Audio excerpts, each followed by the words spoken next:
The smell of Salisbury steak and fresh-baked rolls hit you the moment you walked through those cafeteria doors. Behind the counter, the lunch lady had been there since 5 in the morning, peeling potatoes by the sack and stretching every dollar the school district gave her. In the 1960s, cafeterias weren't reheating frozen meals out of a cardboard box. Everything was made from scratch by women who showed up before the janitor and never once cut a corner. They rolled out biscuits by hand and stirred gravy in pots big enough to bathe a toddler, and the food they put on those trays kept millions of American kids full until supper. But most of those meals haven't touched a school tray since the 1980s. The recipes didn't fail. Budgets shrank, federal rules changed, and one by one those scratch kitchens were replaced by pre-packaged shipments wrapped in plastic. So hit subscribe and settle in, because here are 60 lost cafeteria meals from the 1960s that schools will never serve again. Real butter pats in foil wrappers accompanied nearly every hot roll, cornbread square, and biscuit that emerged from 1970s cafeteria kitchens. These small rectangles of churned cream represented thousands of years of human nutrition science compressed into convenient individual servings. Children peeled back the wrapper and spread golden fat onto warm bread without anyone suggesting this was dangerous.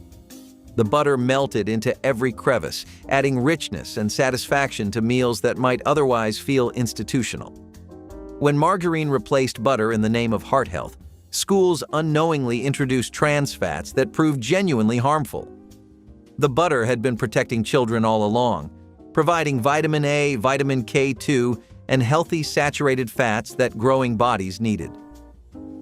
Modern nutritionists have reversed decades of butter demonization, acknowledging that this whole food never deserved its villainous reputation. Fruit cocktail cake emerged as the dessert that proved cafeteria baking could compete with homemade versions. Canned fruit cocktail with its syrup was folded directly into yellow cake batter, creating pockets of sweet fruit throughout each slice. The cake baked up moist and tender, with the fruit settling slightly toward the bottom where it became jammy and caramelized against the pan. Some recipes called for a brown sugar and coconut topping that turned crunchy during baking, adding textural contrast to the soft crumb. Students looked forward to dessert days when fruit cocktail cake appeared, trading other items for extra squares of this surprisingly sophisticated sweet. The recipe used shelf-stable ingredients that schools could purchase in bulk and store indefinitely.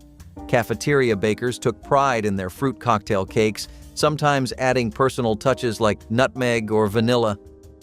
This cake represented the hidden talent within school kitchens and the genuine care that cafeteria workers brought to feeding children.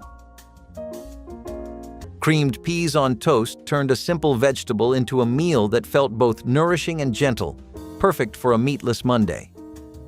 Bright green peas were simmered in a creamy white sauce until they softened and released their natural sweetness. The mixture was spooned generously over thick slices of toasted bread that soaked up the sauce while staying pleasantly chewy. The contrast of soft peas and crisp toast made each bite satisfying, while the mild flavors comforted even the pickiest eaters.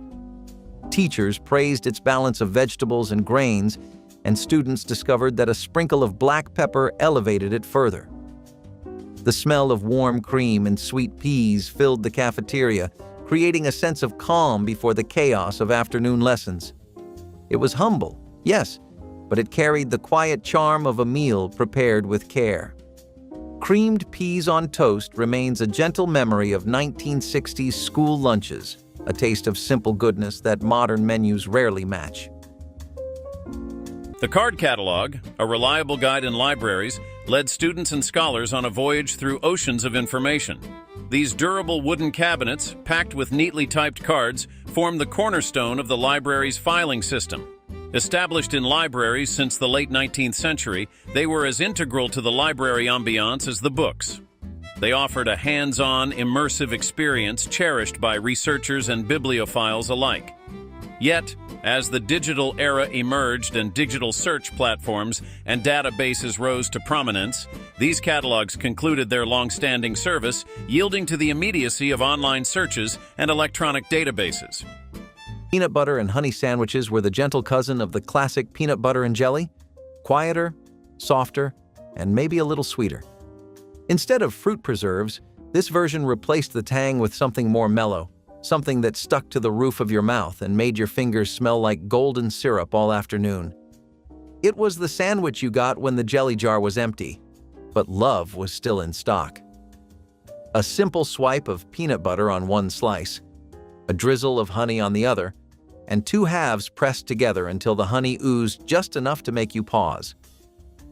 These sandwiches were often packed quickly, folded into wax paper, and slightly crushed by the weight of textbooks. But that did not matter.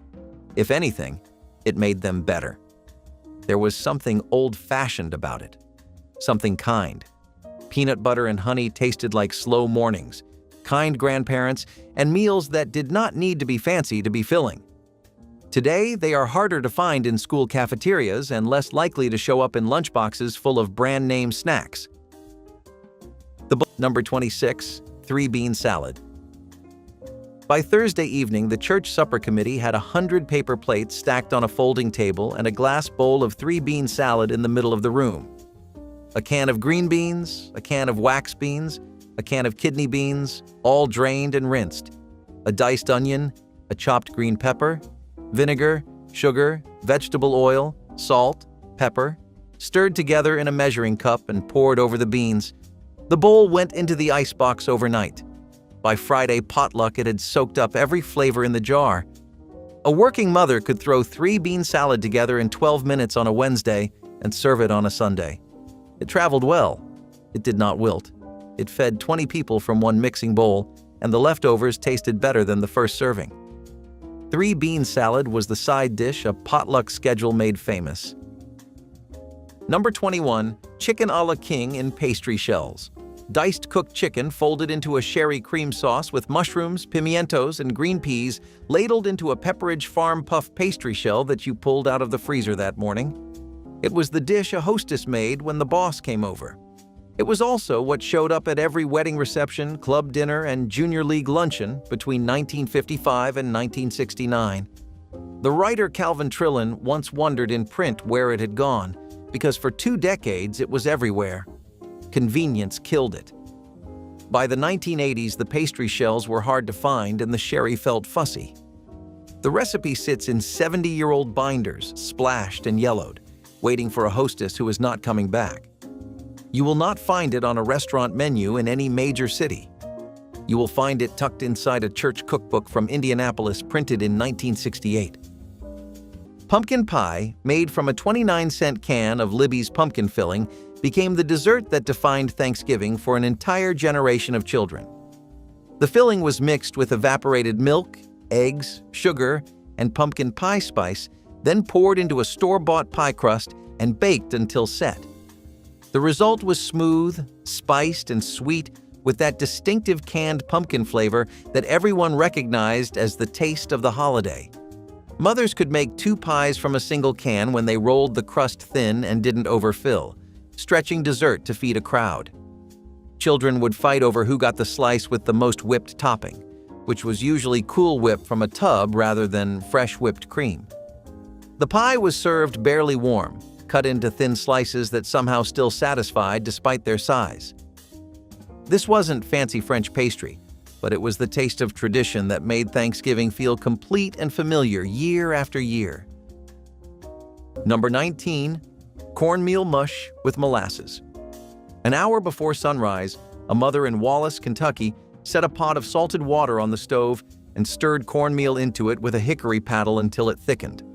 Half an hour of low heat, a slow, steady stir, and the mush settled into a pot the color of wet sand.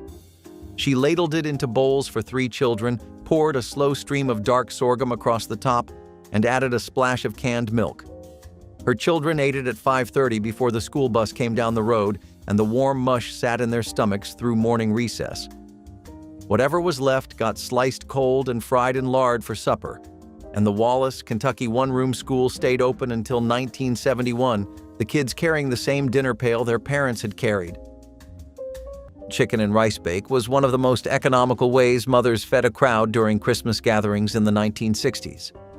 Canned soup stretched the dish further, coating the rice in a creamy sauce that baked into a tender, comforting casserole. Whatever chicken was on sale, legs, thighs, or small pieces, went on top, their juices flavoring the rice as everything cooked together. The oven worked slowly, filling the house with a gentle, welcoming smell that made kids hover nearby. When it came out bubbling and golden at the edges, the casserole looked as though it could feed an army. Every spoonful tasted warm and familiar, a kind of holiday comfort that came not from extravagance, but from resourcefulness. Chicken and rice bake was the definition of making the most out of what you had. Apple sausage bread. Pudding married sweet and savory flavors in a way that perfectly captured the experimental spirit of the 1960s kitchen. Day-old bread cubes soaked up a custard of milk and eggs before being mixed with diced apples and small bits of sausage for richness. The dish baked until the top turned golden and the apples released their gentle perfume, filling the home with an inviting scent. By using stale bread and modest amounts of meat, thrifty cooks created a dinner that felt both indulgent and practical. The sweetness of the fruit balanced the smoky sausage, while the custard kept every bite moist. Families often served it with a simple green salad for contrast or a drizzle of maple syrup when they wanted extra sweetness. This recipe highlighted the era's willingness to blend unexpected flavors while keeping costs low. Leftovers reheated beautifully for breakfast the next day, making it a true two-meal wonder that reflected the frugal yet inventive cooking style of mid-century American households. Creamed corn made from actual cream and butter appeared in serving lines across American schools throughout the 1970s. Cafeteria workers opened industrial-sized cans of corn and transformed them into something rich by adding cream, butter, and sometimes a touch of sugar. The dish was silky, sweet, and satisfying in ways that plain corn never achieved. Children who might refuse vegetables often accepted creamed corn because it tasted almost like dessert. The fat content made it filling, and the preparation made it palatable to even the pickiest eaters. When dietary fat became the enemy, creamed corn disappeared from menus, replaced by plain kernels that children promptly ignored. The irony is that the cream and butter helped children actually consume their vegetables while providing fat-soluble vitamin absorption. Removing the richness didn't make children healthier, it just made them eat fewer vegetables altogether. Salmon croquettes appeared on cafeteria menus when budget constraints required creative protein solutions during the middle of the month. Canned salmon was mashed with crushed saltine crackers, beaten eggs, and minced onion until the mixture held together enough to form into oval patties. These patties were dredged in cracker crumbs and fried until golden brown and crispy outside while staying moist and flaky within. The salmon flavor was mild and slightly sweet. Nothing like fresh fish, but comforting in its own institutional way. Cafeteria ladies served them with tartar sauce and often paired them with creamed peas or macaroni salad. Children either loved or hated salmon croquettes, with little middle ground, but those who loved them remembered the crispy exterior giving way to tender fish inside. The recipe stretched expensive protein into affordable portions while providing genuine nutrition. Salmon croquettes represented practical cooking wisdom that prioritized feeding children well.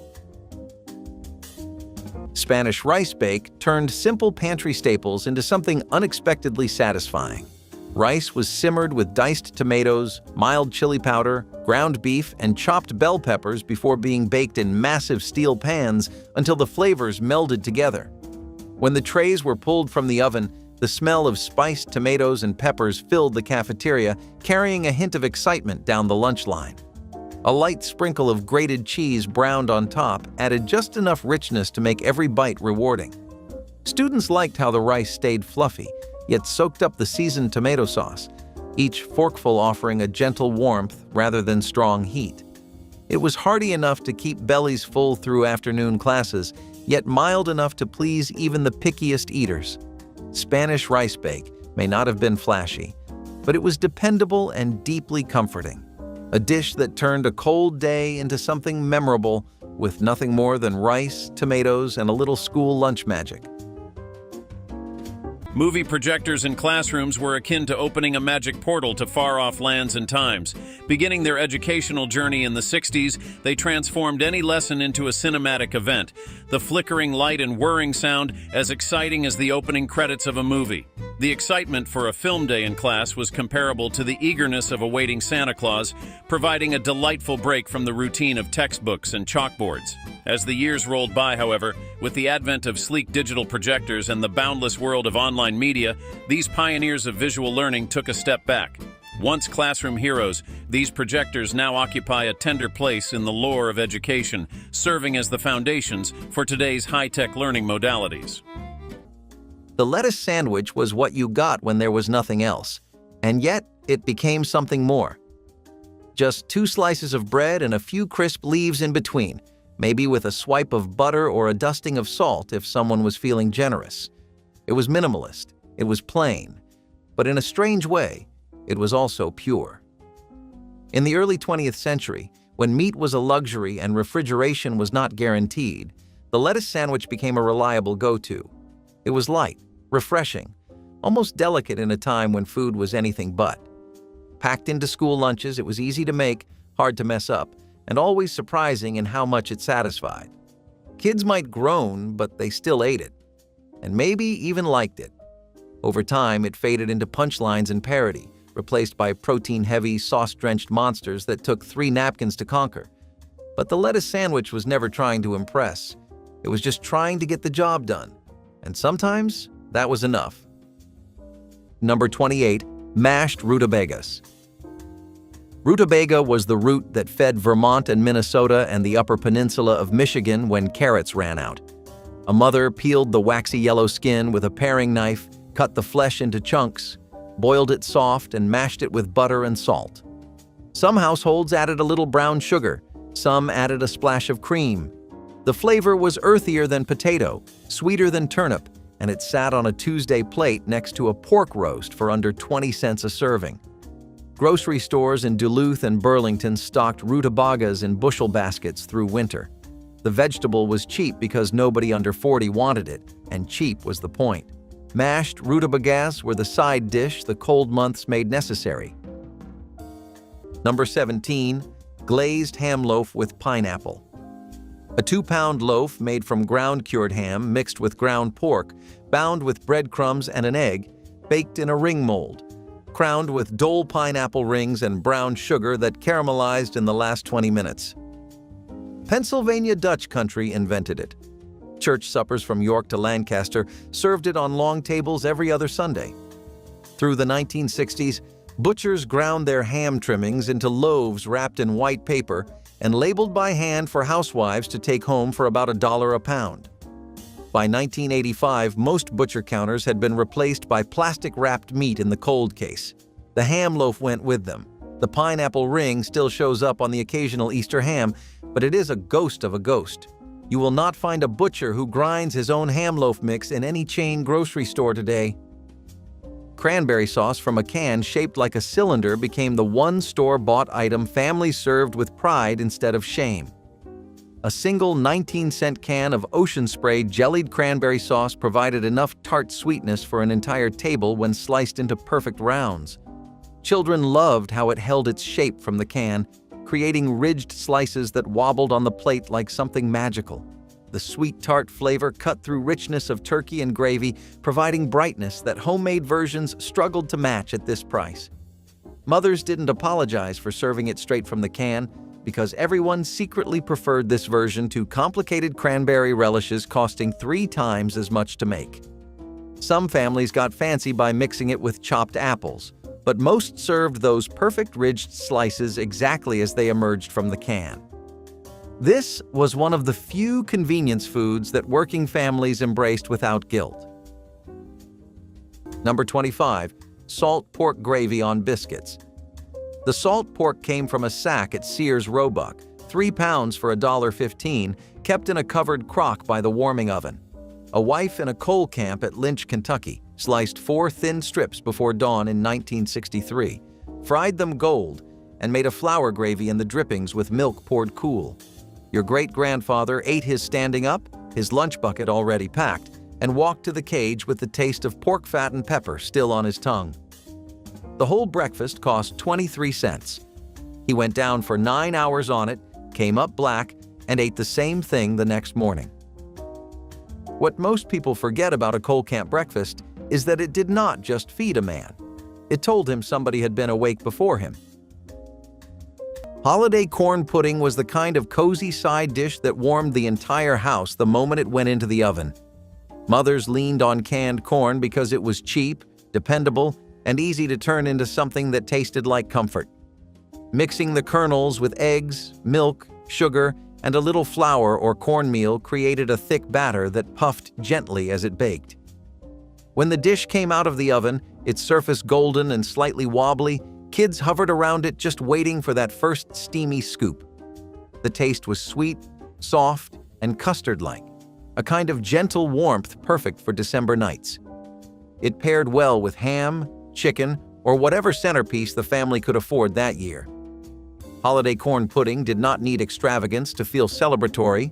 It simply needed heat, patience, and the hands of a mother who knew how to turn canned vegetables into memories. It was a dish that felt like a hug from the inside out. Raisin rice. Pilaf proved that a meatless dinner could still feel special and satisfying when handled with care. White rice was simmered slowly with a bit of butter until each grain was tender, then tossed with plump raisins that had been soaked in warm water to bring out their natural sweetness. A pinch of cinnamon or nutmeg added gentle spice, turning plain rice into a fragrant dish that filled the kitchen with an inviting aroma. Many 1960s households served this pilaf as a main course on nights when meat was too expensive, or saved it for church suppers where a simple vegetarian option was welcome. It paired beautifully with a crisp green salad or a side of baked apples, creating a balanced meal from inexpensive ingredients. Leftovers reheated well for breakfast with a drizzle of honey or a splash of milk. The dish showed how a few pantry staples could stretch a grocery budget and proved that even the simplest ingredients could deliver comfort and a hint of elegance at the dinner table. Full-fat cottage cheese in individual cups was a protein staple that appeared alongside canned peaches and crackers on countless 1970s lunch trays. The curds were creamy, slightly tangy, and substantial enough to constitute a meal component rather than an afterthought. Children received the same full-fat version their parents ate at home because nobody had yet decided to remove the fat that made cottage cheese palatable. The texture was rich rather than watery, and the flavor was mild enough for children, while satisfying enough to constitute real nutrition. When low-fat versions replaced the original, cottage cheese became something children recognized as diet food and promptly rejected. The full-fat version had been delivering protein, calcium, and genuine satisfaction in perfect balance. Removing the fat destroyed both the taste and the nutritional completeness that made it worth serving in the first place. Hamburger gravy over mashed potatoes was the meal that proved Cafeteria ladies understood comfort food better than any restaurant chef. Ground beef was browned in massive tilting skillets. Then flour was sprinkled over the meat and stirred until it absorbed the fat and juices. Milk or beef broth was added gradually while stirring constantly until a thick, creamy gravy formed around every crumble of meat.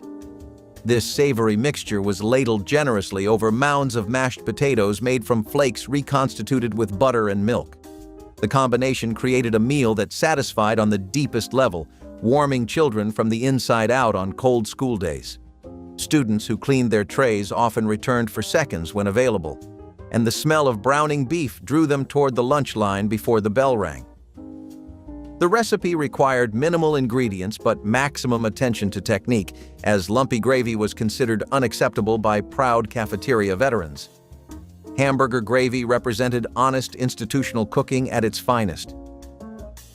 Macaroni and tomato casserole was a true budget hero, filling plates and hearts with nothing more than pasta, stewed tomatoes, and a dusting of cheese. Elbow macaroni boiled in giant pots before being folded into a thick tomato sauce seasoned with onions and a touch of pepper.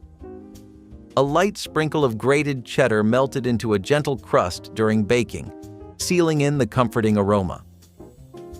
When the lunch bell rang, the scent of tomatoes and cheese floated through hallways, drawing students with its home-style promise. Each bite brought the tender chew of macaroni and the sweet tang of slow-cooked tomatoes, a combination that felt both hearty and familiar. Children returned for seconds, not because it was fancy, but because it was filling and warm on cold days.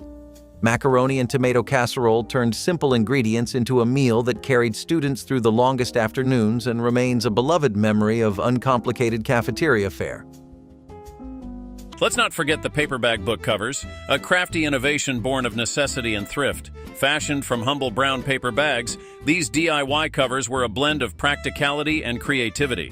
A staple from the bustling 50s through to the grungy 90s, they shielded textbooks with the dedication of a loyal knight, while also serving as a blank canvas for artistic doodles, band names, and youthful dreams.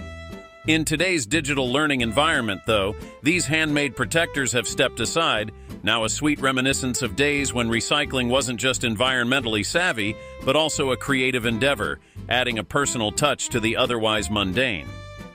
Egg salad sandwiches were messy, mushy, and magical in the way only school lunch legends can be. Made from chopped hard-boiled eggs, mayonnaise, and a touch of mustard or seasoning, egg salad was the sandwich that smelled strong and stuck with you, literally and figuratively. It was packed between slices of soft bread and often left a faint imprint on the bag it came in. And yet, it was beloved. There was something comforting about it, something that felt homemade and humble. It was a meal you could trust. Some versions had bits of celery or onion, others kept it basic. But every egg salad sandwich came with a promise. You were going to be full, and you were going to remember it. Kids either cherished it or turned up their noses. There was no in-between. But for those who loved it, egg salad was the crown jewel of the lunchbox. Today, it is often replaced by cleaner, quieter options, tucked away in prepackaged containers at the back of the deli case. Number 30. Skillet corn. Cooking sweet corn in a hot pan was the side a mother started after she put the meatloaf in the oven. The corn came off the cob in summer and out of a can the other 10 months. Butter went in first, then the corn, then sugar and salt and pepper. Some mothers added a splash of cream at the end. Some added bacon drippings from the coffee can on the stove. The whole thing took 5 minutes. It was Iowa corn in July and niblets in February, and the difference mattered less than the clock. A working mother in a Cedar Rapids suburb could put skillet corn on the table while she finished pork chops, and nobody asked for a recipe. The pan was the recipe. Skillet corn proved a hot pan, and a little butter could solve almost any vegetable. Number 25. Tomato aspic salad. A ring of tomato juice, gelatin, and finely chopped celery, unmolded onto an iceberg leaf with a dollop of Hellmann's mayonnaise dropped in the center. Hostesses called it a salad because it was cold and it jiggled. It first appeared on suburban dinner tables in the late 1950s and held its place through the early 1960s as the marker that a housewife could afford a refrigerator and the time it took to chill 3 layers. Imagine a copper ring mold sweating in a Frigidaire next to a glass dish of deviled eggs. The Jell-O brand even sold a seasoned tomato flavor in the 1960s, packaged for exactly this dish at 23 cents a box. By 1968, Better Homes started running fewer molded salads and more crisp greens, and the aspic ring slid quietly out of the dinner party rotation. Today, nobody under 60 has tasted one. The dish belongs to the era when sophistication was measured by how cleanly something slid out of a copper mold. Dinner rolls from frozen dough made Thanksgiving tables look abundant while costing less than homemade versions. A package of frozen Rhodes rolls for 49 cents contained 2 dozen pieces of dough that rose while families were at church or preparing other dishes. The rolls were placed in greased pans, covered with towels, and left to proof until doubled in size, filling kitchens with yeasty smell of fresh bread. When baked, they turned golden with soft, pillowy interiors that pulled apart in steaming sections. Children slathered them with margarine while still too hot to touch, burning fingers but unable to wait for butter to melt. These rolls made tables look generous and festive, like families had spent hours baking when the truth was far simpler and cheaper. Mothers could focus energy on turkey and sides while rolls handled themselves with minimal supervision. soaking up gravy and wiping plates clean. Number 24, tomato gravy on toast. Canned tomatoes were her own from August of 1967, 50-quart jars stacked in the cellar 2 shelves high, sealed with paraffin and a metal ring. By February, the green beans were gone and the corn was gone, and you reached for what was left. Your grandmother heated a pint jar in a saucepan with bacon grease, a spoon of flour, pepper, and a touch of brown sugar, and ladled it over toast. Breakfast for your 5 aunts and uncles, served with a pitcher of cold milk. The whole pan ran under 15 cents. They ate it because they had to. And the tomato gravy itself was an old Depression-era trick, the way you turned the last jar of summer into a hot Sunday breakfast in February. 40 years later, those same children ordered it from waitresses in Tennessee diners and called it the closest thing to home on the menu. Baked ham slices with brown sugar glaze were the small but mighty centerpiece of many 1960s Christmas tables, especially in homes where buying a whole ham simply was not possible. Mothers would stand in the grocery aisle doing quiet math in their heads, choosing a few thick slices instead of the expensive roast that every advertisement pushed during the holidays. Those slices went into a baking dish, brushed with a mixture of brown sugar, a little mustard, and whatever spices the house still had left as they baked. The sugar melted into a glossy, bubbling glaze that made the entire kitchen smell far more luxurious than the meal's price tag. Kids would peek into the oven, mesmerized by the caramelized edges and the way the glaze darkened into a shiny coat. It did not matter that it was not a full ham. What mattered was how it made the table feel fuller, richer, more festive. Mothers served it proudly, knowing they had stretched their budget into something that felt worthy of Christmas night. Each bite was tender, sweet, and a little smoky, the kind of flavor that made you forget how carefully every dollar had been counted to make the meal happen. Baked ham slices with brown sugar glaze were proof that Christmas magic did not need extravagance. It just needed care, warmth, and a mother who knew how to turn a few slices into a celebration. Hamburger rice skillet pie demonstrated the 1960s knack for stretching a pound of meat to feed a crowd. Ground beef was cooked with onions, peppers, and a generous helping of cooked rice before being spread in a skillet or shallow casserole. A biscuit dough topping, brushed with milk for shine, transformed the humble filling into a pie that looked more luxurious than its ingredients suggested. By combining inexpensive rice with a small amount of meat, families could create a dish that was both hearty and economical, perfect for busy weeknights. The biscuit layer soaked up the savory juices as it baked, giving each slice a comforting blend of flavors and textures. Many homemakers wrote this recipe on index cards to keep near the stove because it could be made entirely from pantry staples. Children enjoyed the fluffy crust and mild seasoning, while parents appreciated how it filled plates without emptying wallets. This skillet pie remained a dependable favorite for decades because it embodied practicality without sacrificing taste or warmth at the dinner table. Beef tallow French fries represented a golden age of cafeteria cooking that health reformers dismantled with devastating efficiency. Those fries emerged from deep fryers filled with rendered beef fat, a cooking medium that McDonald's itself used until 1990. The exterior shattered with each bite while the interior remained fluffy and potato pure. School cooks received blocks of beef tallow from suppliers who understood that this was simply how frying was done.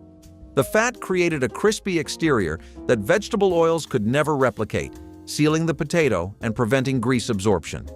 When the anti-saturated fat movement reached its peak, schools switched to partially hydrogenated vegetable oils, which we now know contained trans fats far more dangerous than anything in beef tallow. Those original fries were actually the healthier option. The tallow produced superior texture, better flavor, and posed no cardiovascular risk that modern science can identify. The switch to vegetable shortening created the actual health crisis. Swedish meatballs arrived in cafeterias during a decade when Scandinavian cuisine briefly captured American imagination. These smaller, rounder meatballs were made from a mixture of ground beef and pork, combined with breadcrumbs soaked in milk, creating an exceptionally tender texture.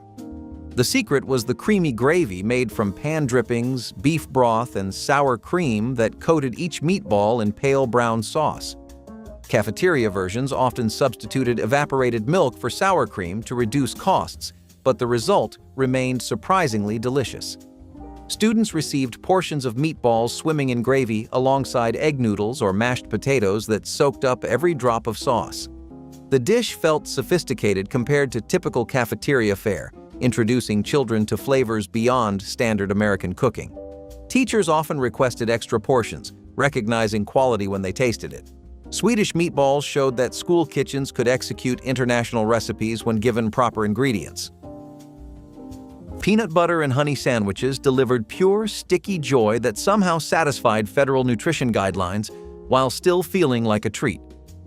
Thick slices of white bread were spread edge to edge with creamy peanut butter, then drizzled with golden honey that soaked slowly into the crumb. When pressed together, the sandwich oozed sweetness with every bite, leaving fingers gleaming and napkins useless. Paired with a small carton of milk and a crisp apple, it offered both protein and energy for the playground ahead. Children loved the chewy contrast of salty peanut butter and smooth honey, a flavor combination that made even dull afternoons feel a little brighter.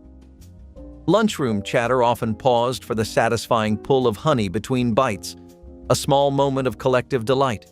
Simple, inexpensive, and universally adored, this sandwich remains a memory of childhood that no packaged snack has ever replaced. Next up, the library checkout card, the backstage pass of the library world. Tucked in the back of each book, these cards were logbook of who had traveled through its pages before you.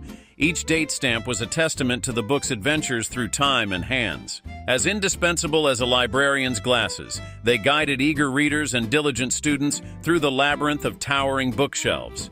Yet, as the digital age ushered in a new era, these paper chronicles gracefully bowed out. Their once crucial role in tracking borrowed literature has been replaced by efficiency of online catalogs, turning a page in library history. Fluffernutters were the sugar bombs of childhood, smeared between slices of Wonder Bread like sticky little secrets. Made from peanut butter and marshmallow creme, this New England classic was as sweet as the recess bell and just as anticipated. No meat, no veggies, just a sugary swirl that glued your sandwich shut and made your fingers tacky with every bite. The texture was half the fun: soft bread, gooey center, and that unmistakable stretch of marshmallow when you pulled the halves apart. They were a staple of elementary school lunch tables, always wrapped in plastic and slightly flattened from being stuffed into a backpack.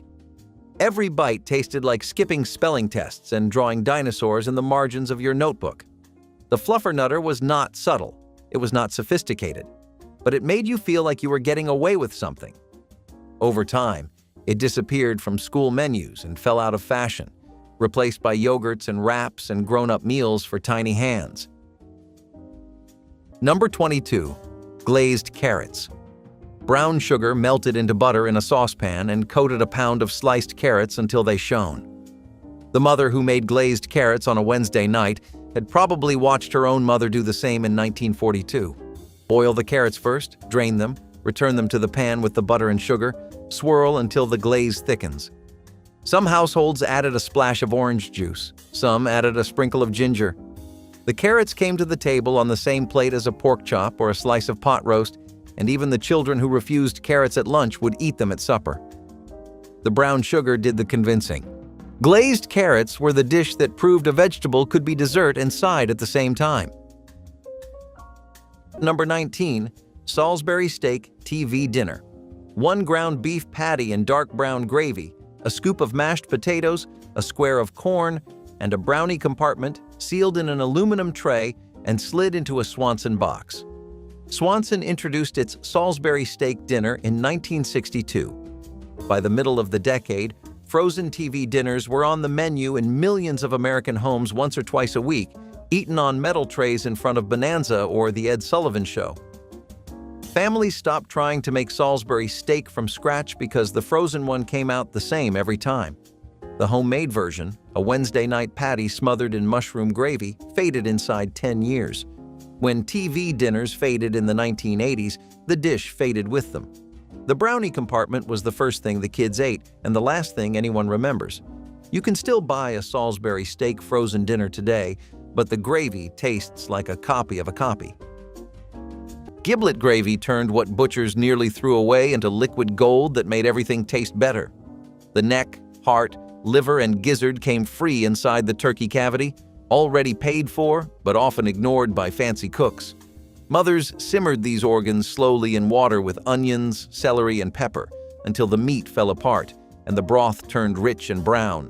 The giblets were chopped fine and stirred into gravy thickened with flour and pan drippings. This provided iron and protein in every spoonful while costing absolutely nothing extra. Children sopped it up with bread, poured it over potatoes, and begged for extra on their turkey. The smell of giblet gravy simmering on Thanksgiving morning meant the holiday had officially begun, filling homes with the promise of feast. Today's instant gravies can't match the depth that came from using every part of the bird with care. Number 28. Cat head biscuits with sawmill gravy. Your great-aunt in Wise County, Virginia, set out 3 biscuits at 5 each morning for the boarding house table.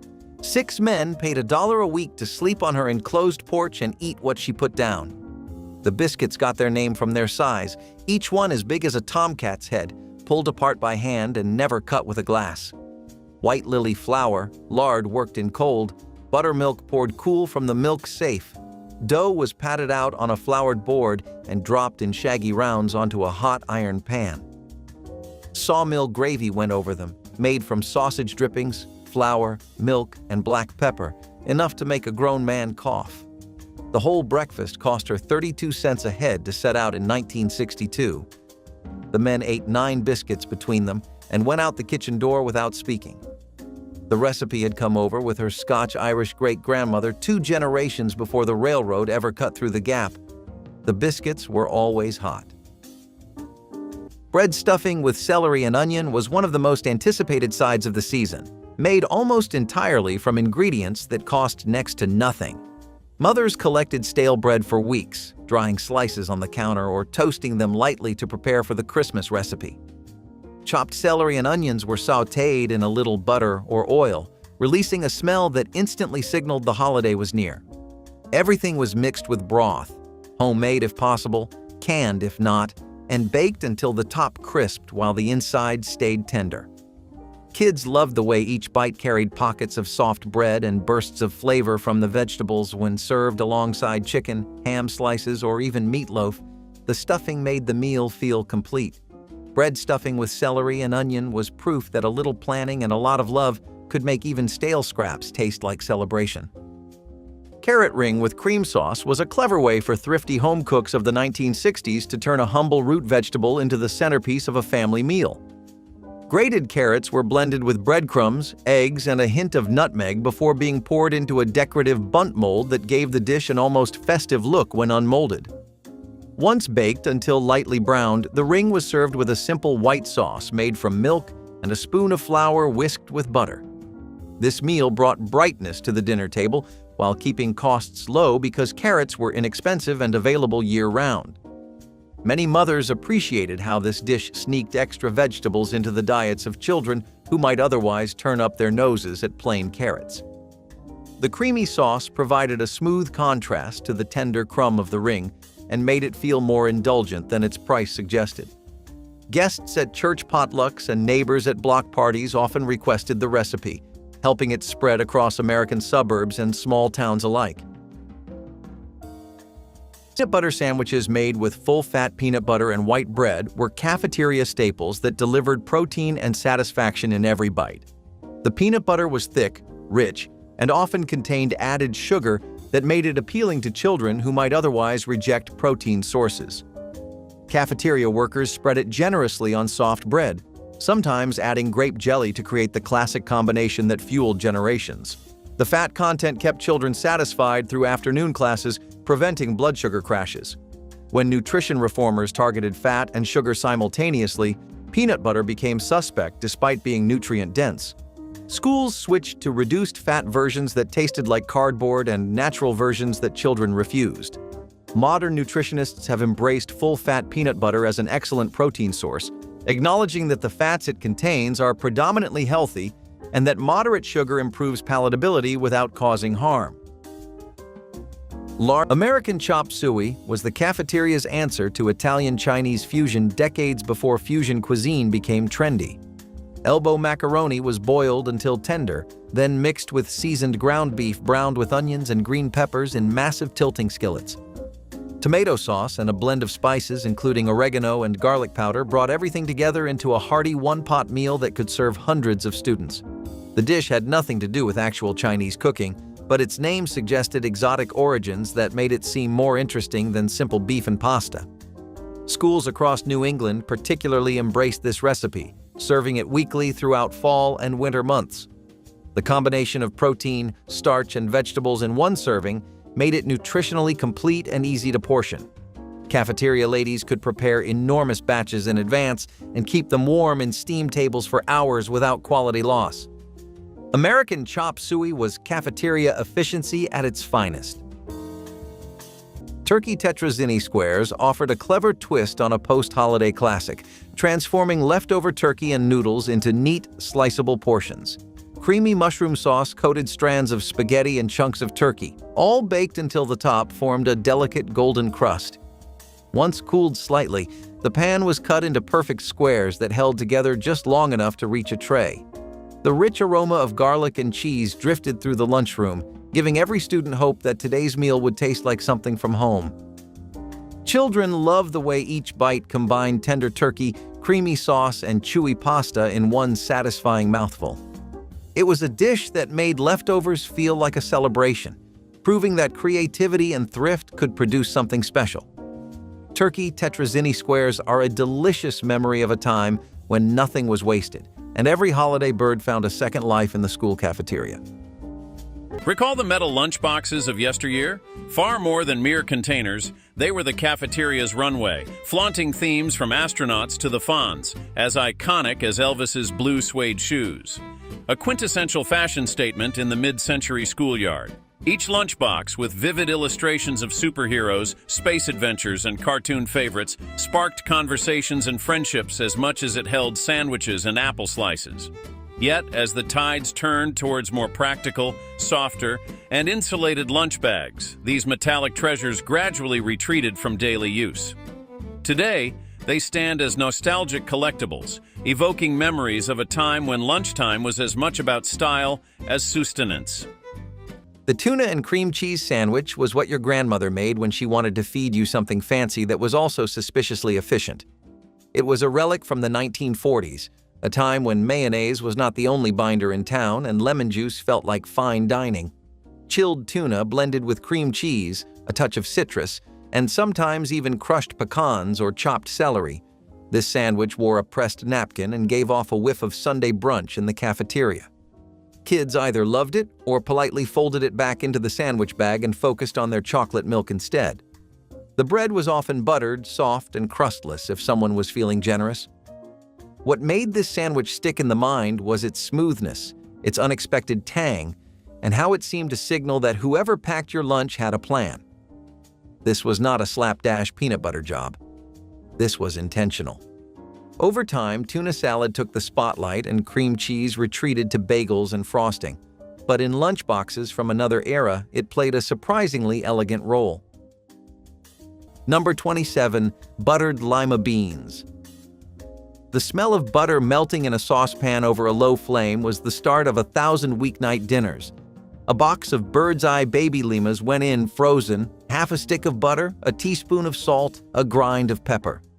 10 minutes later, the limas were on the plate next to fish sticks or sliced ham, glossy and pale green and soft. Children who hated lima beans at school would eat them at home because their mother had not boiled them into gray paste. The trick was butter and not too much water. Bird's Eye sold the boxes from the freezer case of every A&P and Kroger and Safeway, and a mother could buy 3 for 45 cents. Buttered limas were the side frozen food made easy. Number 24. Creamed chipped beef on toast. Thin slices of dried, salted beef pulled from a small armor glass jar, stirred into a roux of butter, flour, and whole milk, then poured over toasted Wonder Bread. The Army called it SOS. The Navy made it with tomato. Civilian families inherited it from fathers who had eaten it on ships and at Fort Bragg. It became a Sunday night supper because it cost almost nothing and could be on the table in 12 minutes. Picture a husband home from second shift, eating it standing at the counter while the kids did homework. By the late 1960s, the Armour jar was migrating to the back of the grocery shelf. The veterans who learned to love it began passing, and their grandchildren had no taste for the salt or the memory. The dish refused to disappear in military families where you could still find it on a Sunday plate as late as 1978, and the recipe still works the way it used to, but the audience for it does not. Stuffing made from day-old bread transformed what bakeries sold for pennies into the most fought-over dish on the table. Mothers saved bread heels and stale slices throughout November, letting them dry on counters until ready to be cubed and baked into something magnificent. The bread was torn into chunks, mixed with sautéed onions and celery cooked in butter, seasoned with sage and thyme, then moistened with turkey broth until saturated with flavor. Some families added chopped apples for sweetness, while others mixed in sausage when budget allowed extra protein. The stuffing was packed into the turkey cavity where it soaked up drippings or baked separately when the bird was too small. Children hovered near the stove, waiting for edges to get crispy and golden, sneaking pieces before dinner was served. This turned waste into treasure, proving cheapest ingredients could become most beloved when treated with care and seasoning. Number 30. Soup beans with cornbread. In 1965, your great-grandmother's deep pot sat on the back of a coal stove in Mingo County and simmered from breakfast until supper. Pintos had been soaked the night before in cold well water, picked clean of stones at supper time by whichever child she could trust. Streak-o-lean from the smokehouse went in at first light, with a halved onion and a touch of pepper. The broth darkened to the color of strong tea over 4 quiet hours. Cornbread baked in your iron pan for the last 20 minutes, lard crackling around the rim. A bowl of beans, a wedge of pone crumbled in, a cup of sweet milk on the side. That was supper for a household of 6, made for under 15 cents a head. Your great-grandfather walked the 3 miles home from the cage, knowing exactly what would be waiting. The pot was always there.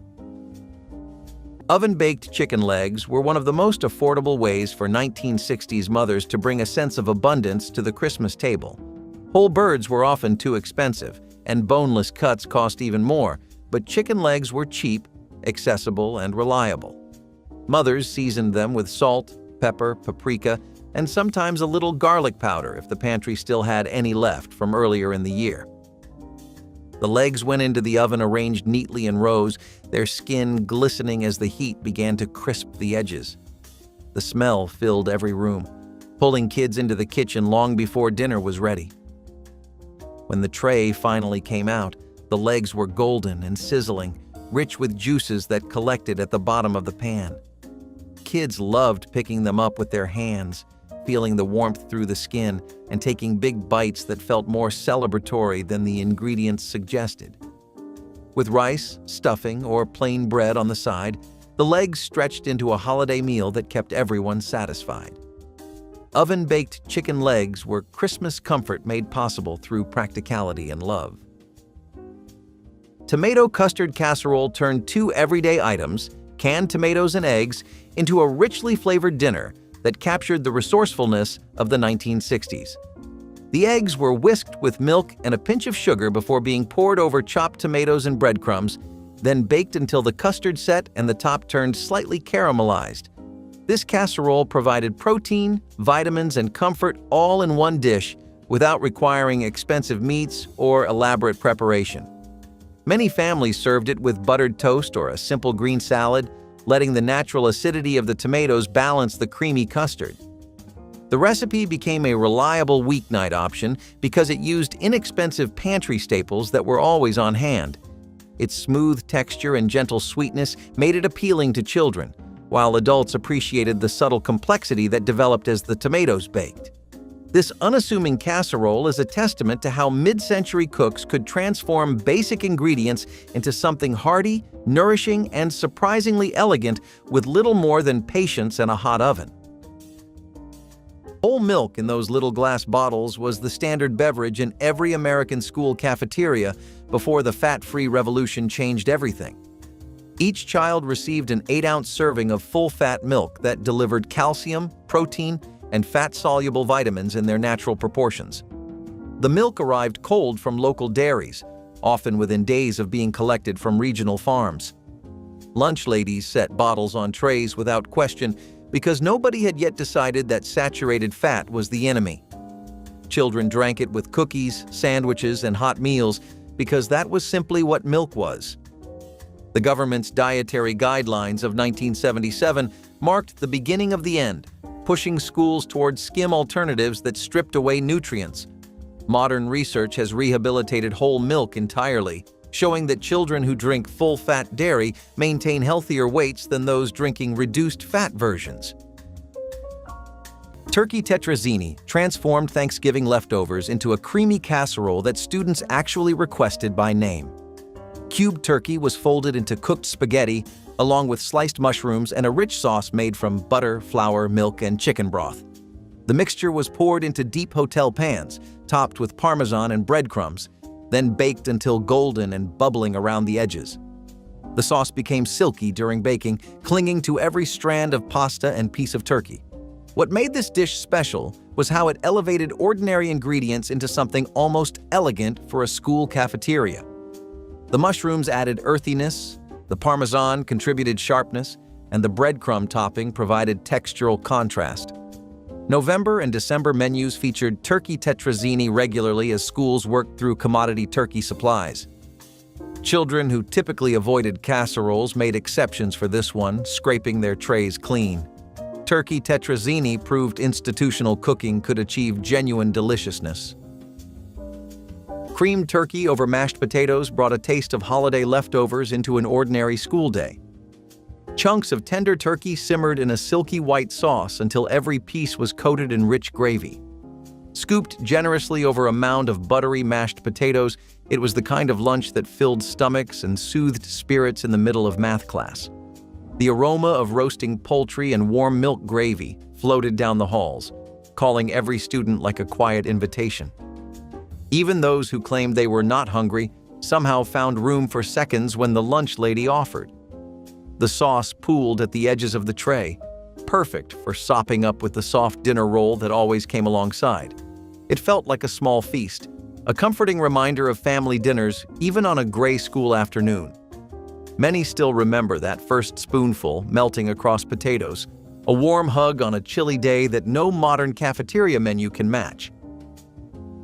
Let's kick off with the Trapper Keeper, the all-star MVP of binders back in the 70s and 80s. This wasn't just any binder, it was like the Cadillac of organization, its Velcro flap snapping shut with the certainty of a game show buzzer.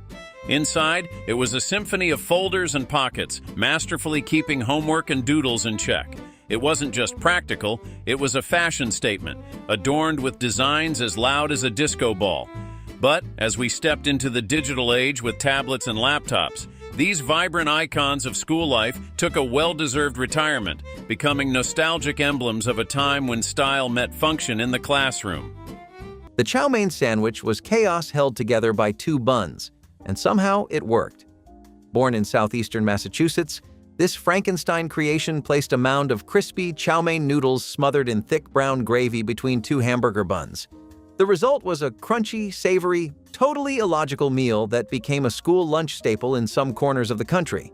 Kids would unwrap their foil-wrapped mystery and find a puddle of sauce and starch that somehow filled every craving and left fingers coated in grease. This was the kind of sandwich you could not eat neatly, and that was half the fun. The noodles poked out the sides, the sauce soaked into the bread, and no two bites were ever the same. The chow mein sandwich was a lunchtime dare wrapped in cultural mashup, a reminder that not all great foods make perfect sense on paper.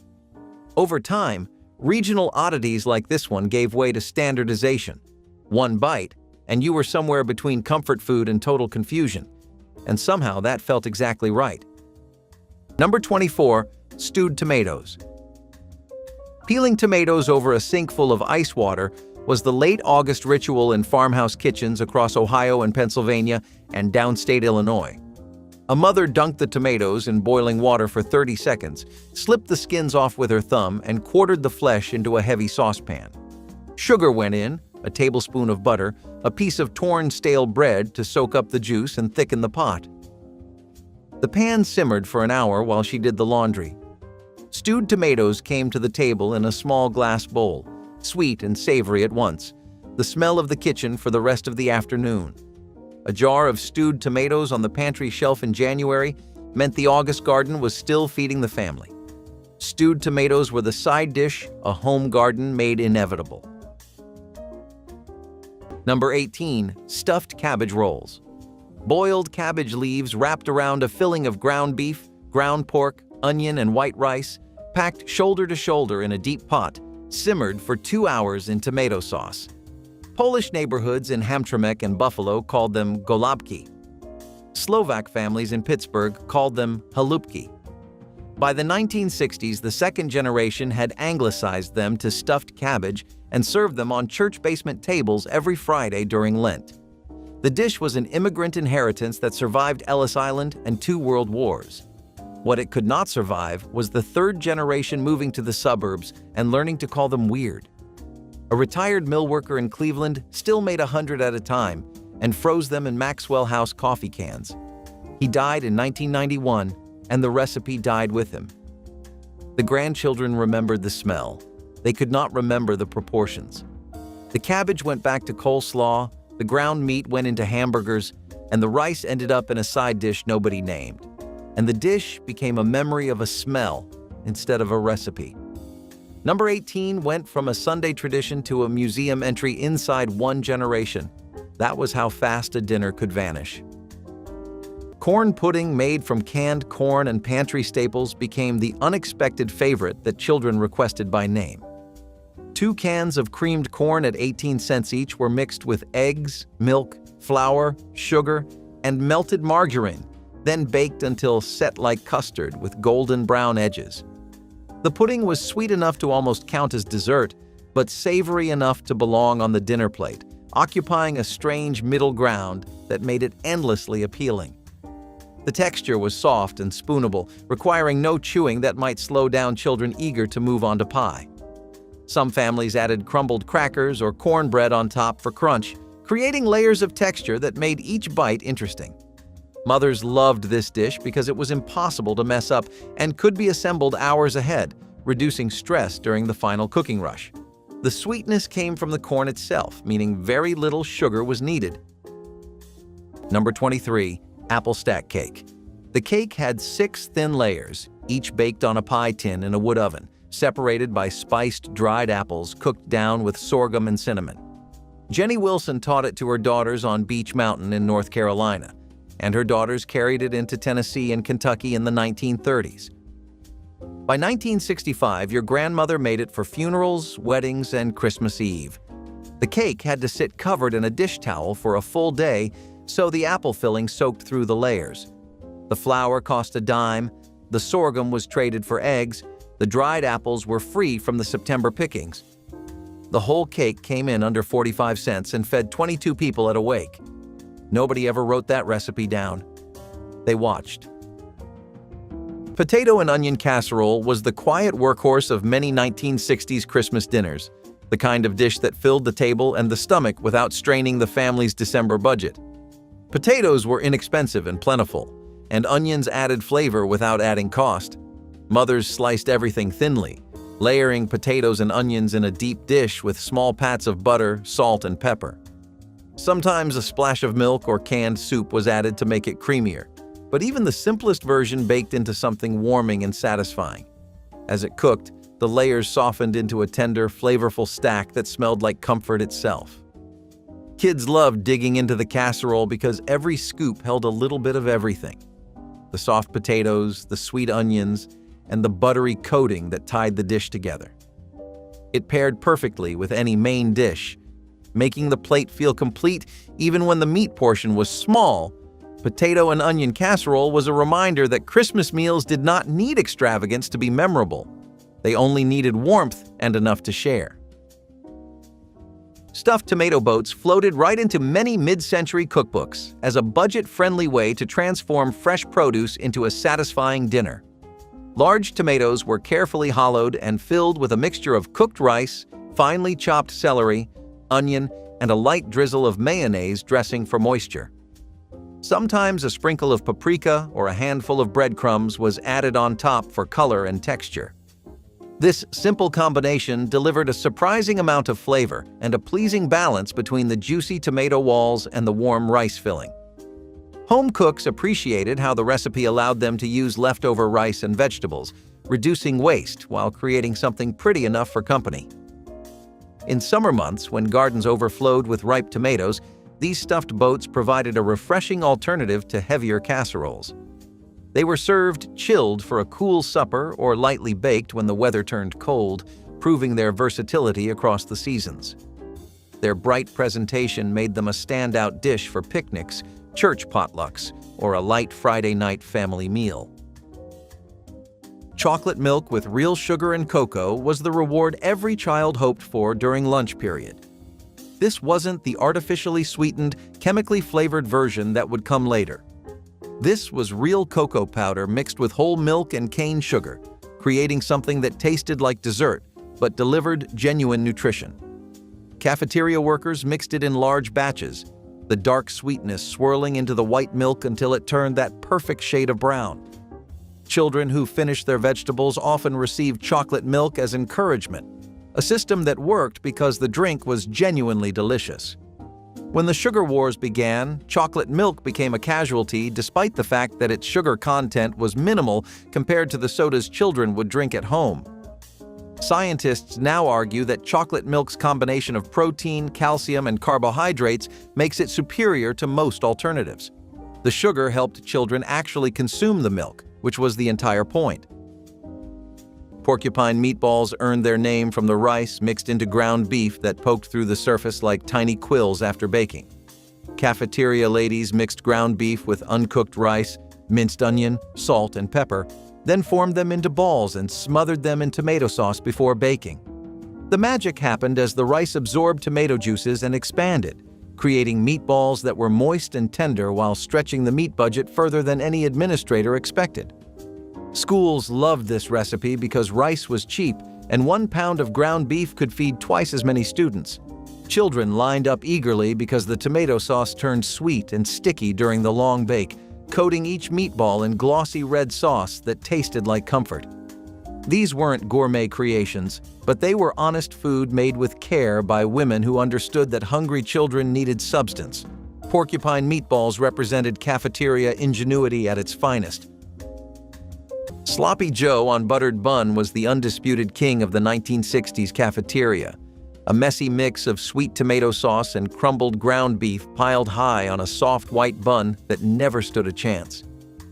The sauce soaked into the bread until it reached that perfect level of soggy where every bite dripped down your fingers and the cafeteria napkins were never strong enough to help. The smell of simmering beef and tangy ketchup filled hallways before the lunch bell even rang, making the line for this sandwich stretch past the milk cooler. Children loved it because it was warm, filling, and just a little rebellious, a meal that made a delightful mess when you were supposed to be neat. Teachers braced themselves for stained shirts and sticky desks, but rarely complained because everyone wanted one too. It was a dish that tasted like pure fun, and its rich sauce still lingers in memory long after the last cafeteria tray was cleared. Then there's the wall-mounted pencil sharpener, an unsung hero of the classroom. Mounted proudly next to the door or the chalkboard, it was a beacon for those in need of the perfect point. The act of sharpening a pencil was more than a necessity. It was a brief escape, a moment to daydream, accompanied by that unmistakable grinding symphony. For many, it was a moment to ponder over a tough math problem or an upcoming baseball game. But with the dawn of mechanical pencils and digital writing tools, these classroom staples are now a rare sight, their once familiar tune fading into the background of school day memories. Peanut butter and pickle sandwiches were the lunchbox legends nobody admits to loving, but many still secretly miss. Born out of the Great Depression, this odd pairing was less about culinary boldness and more about making do with what was left in the pantry. Peanut butter was cheap, packed with protein, and shelf-stable. Pickles added crunch, tang, and just enough bite to wake up plain white bread. Somehow, the combination worked. The sweet creaminess of the peanut butter and the sharp, vinegary snap of a dill or bread and butter pickle created a balance that stayed with you, whether you liked it or not. These sandwiches were slipped into wax paper and handed off like rationed gold. Some kids traded them. Others guarded them with their lives.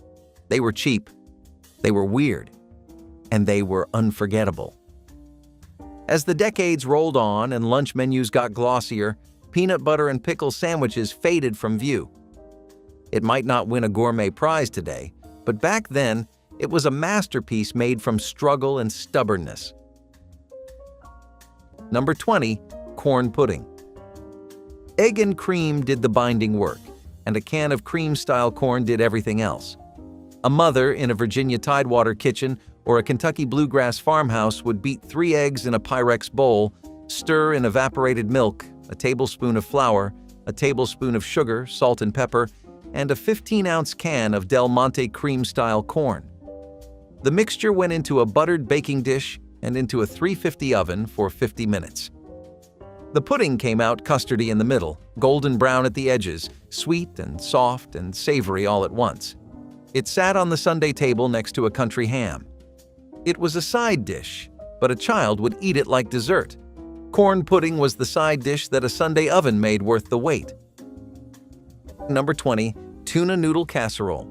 A can of chicken of the sea, a can of Campbell's cream of mushroom soup, a bag of egg noodles, a handful of frozen peas, and a crushed potato chip topping baked until the edges browned.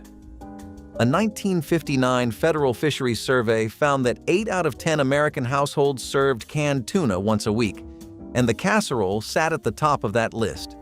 Through the 1960s, it was the dish a working mother slid into the oven before she changed out of her work clothes.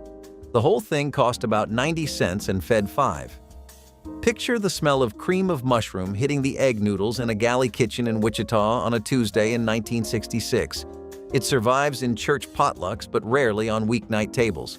The frozen peas have been replaced by takeout, the noodles by penny, and the casserole by nothing in particular. The recipe is still on the back of the Campbell's can. Almost nobody reads the back of the can anymore. Waldorf salad made with apples, celery, and mayonnaise brought crunch and freshness to heavy Thanksgiving plates for less than 50 cents. 2 apples chopped into small cubes were mixed with diced celery, raisins, and chopped walnuts when budget allowed, all bound together with mayonnaise and lemon juice. The salad was assembled in the morning and refrigerated until dinner, allowing flavors to meld and apples to absorb creamy dressing.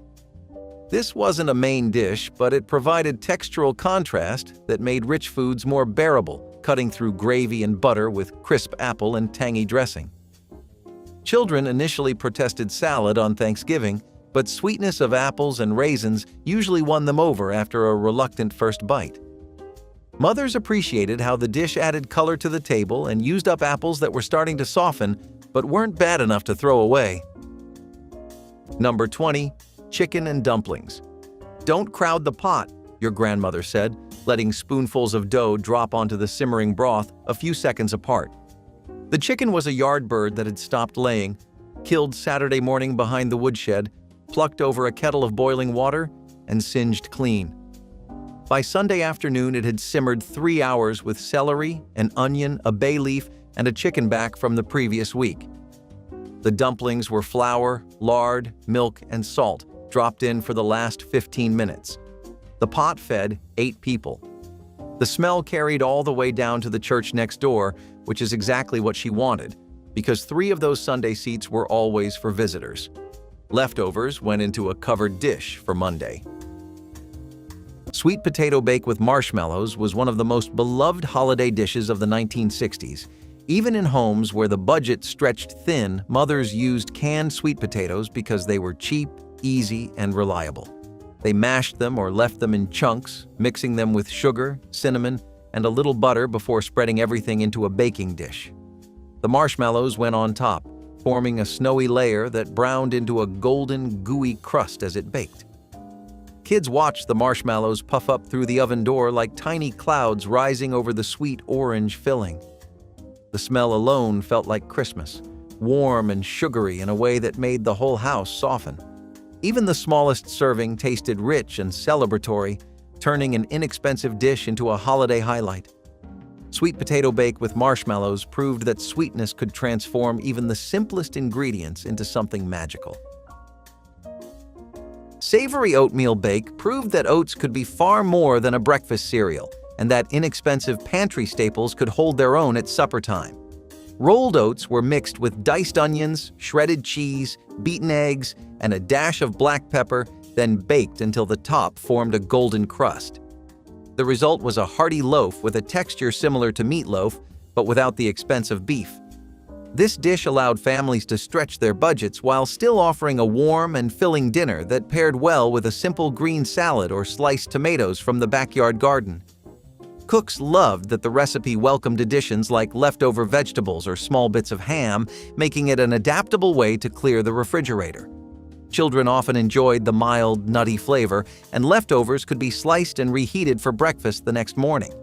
It embodied the frugal creativity of 1960s kitchens, where a bag of oats and a little cheese could become a main course worth serving to guests without apology. White bread rolls fresh from the oven accompanied nearly every hot lunch served in 1970s cafeterias. These soft, pillowy rounds of refined flour were everything whole grain advocates would later condemn, yet they provided calories, comfort, and carbohydrates that active children burned through by afternoon recess. Cafeteria workers baked them on site in many districts, filling hallways with aromas that made children actually anticipate lunch. The bread was tender, slightly sweet, and perfect for soaking up gravy or spreading with butter. When whole grain mandates arrived, schools replaced these beloved rolls with dense brown alternatives that children threw away in alarming quantities. The white bread had been doing its job, delivering energy and satisfaction to children who needed both. Modern nutritional science acknowledges that refined grains in moderate amounts pose no particular health threat to active, growing children. Rectangular school pizza became the iconic lunch that defined cafeteria culture throughout the decade. Unlike round pizzeria pies, these pizzas were baked on massive sheet pans and cut into perfect squares that fit neatly onto compartmentalized lunch trays.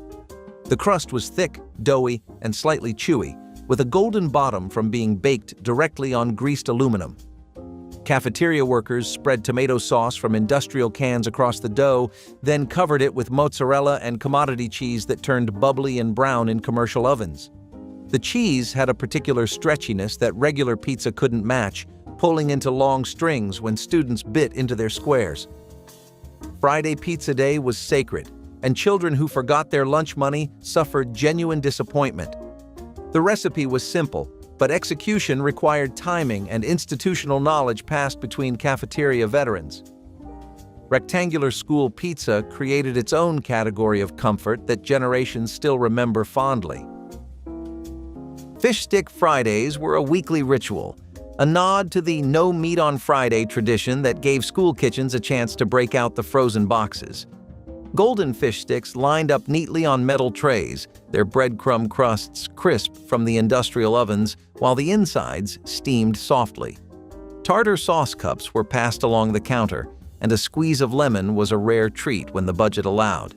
The smell of baked fish mingled with the scent of fresh rolls and cartons of milk, a combination that only children of that era can truly appreciate.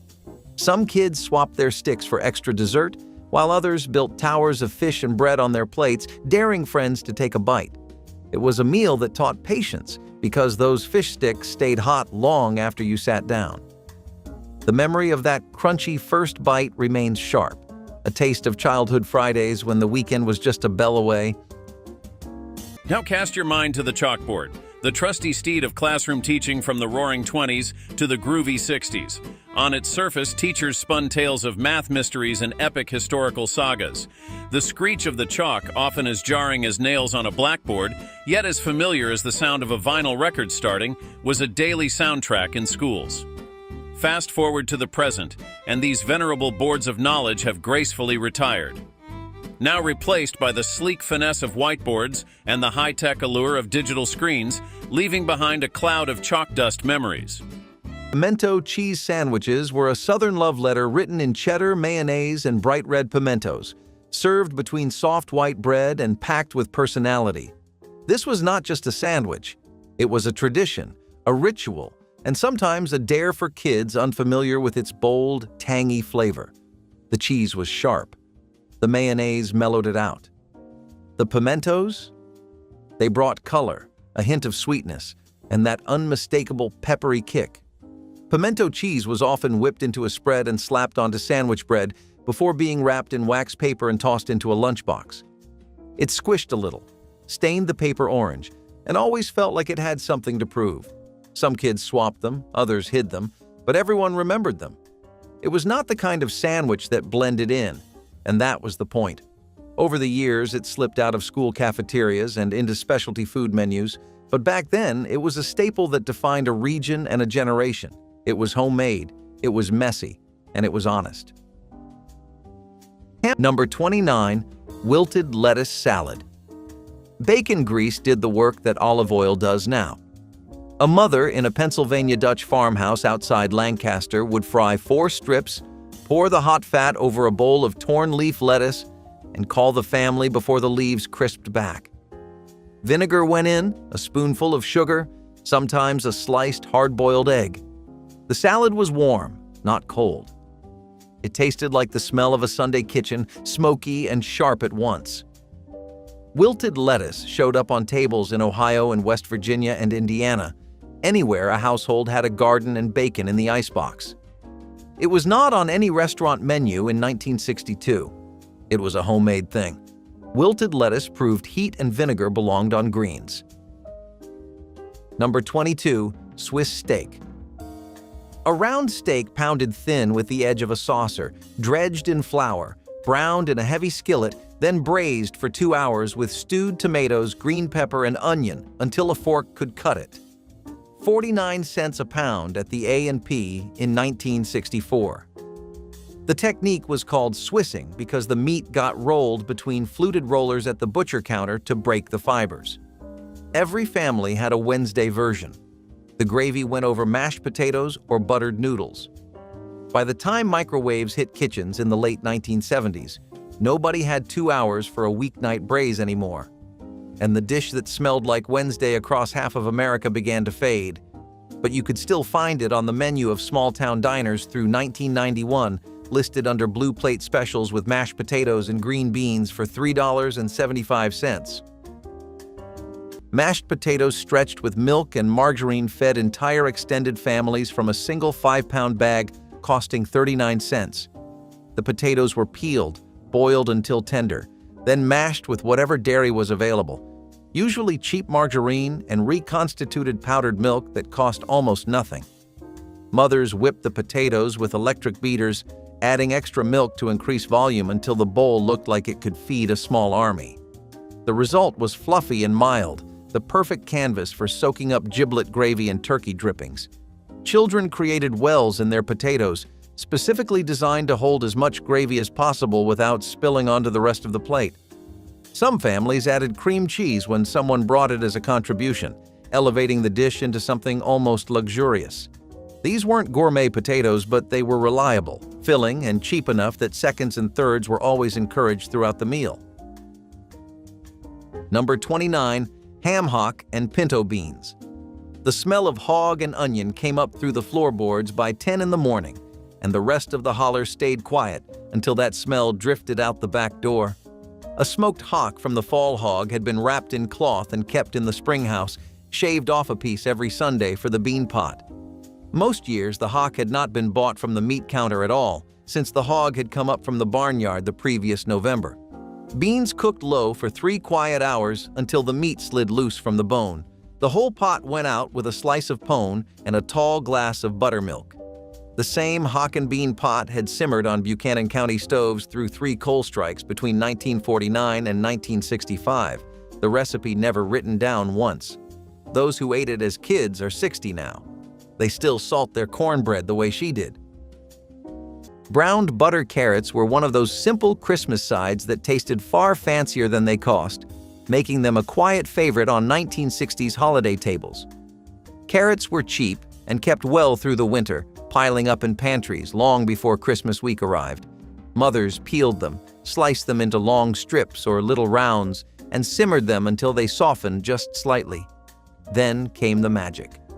Butter melted in a skillet until it turned golden and nutty, filling the kitchen with a rich smell that felt almost indulgent. When the carrots were tossed in the browned butter, they glistened like something expensive, their sweetness deepened by the warmth of the pan. Children loved them because they tasted soft and candy-like, each bite coated in a buttery glaze that felt special enough for Christmas dinner. Even those who claimed not to like vegetables suddenly found themselves reaching for seconds.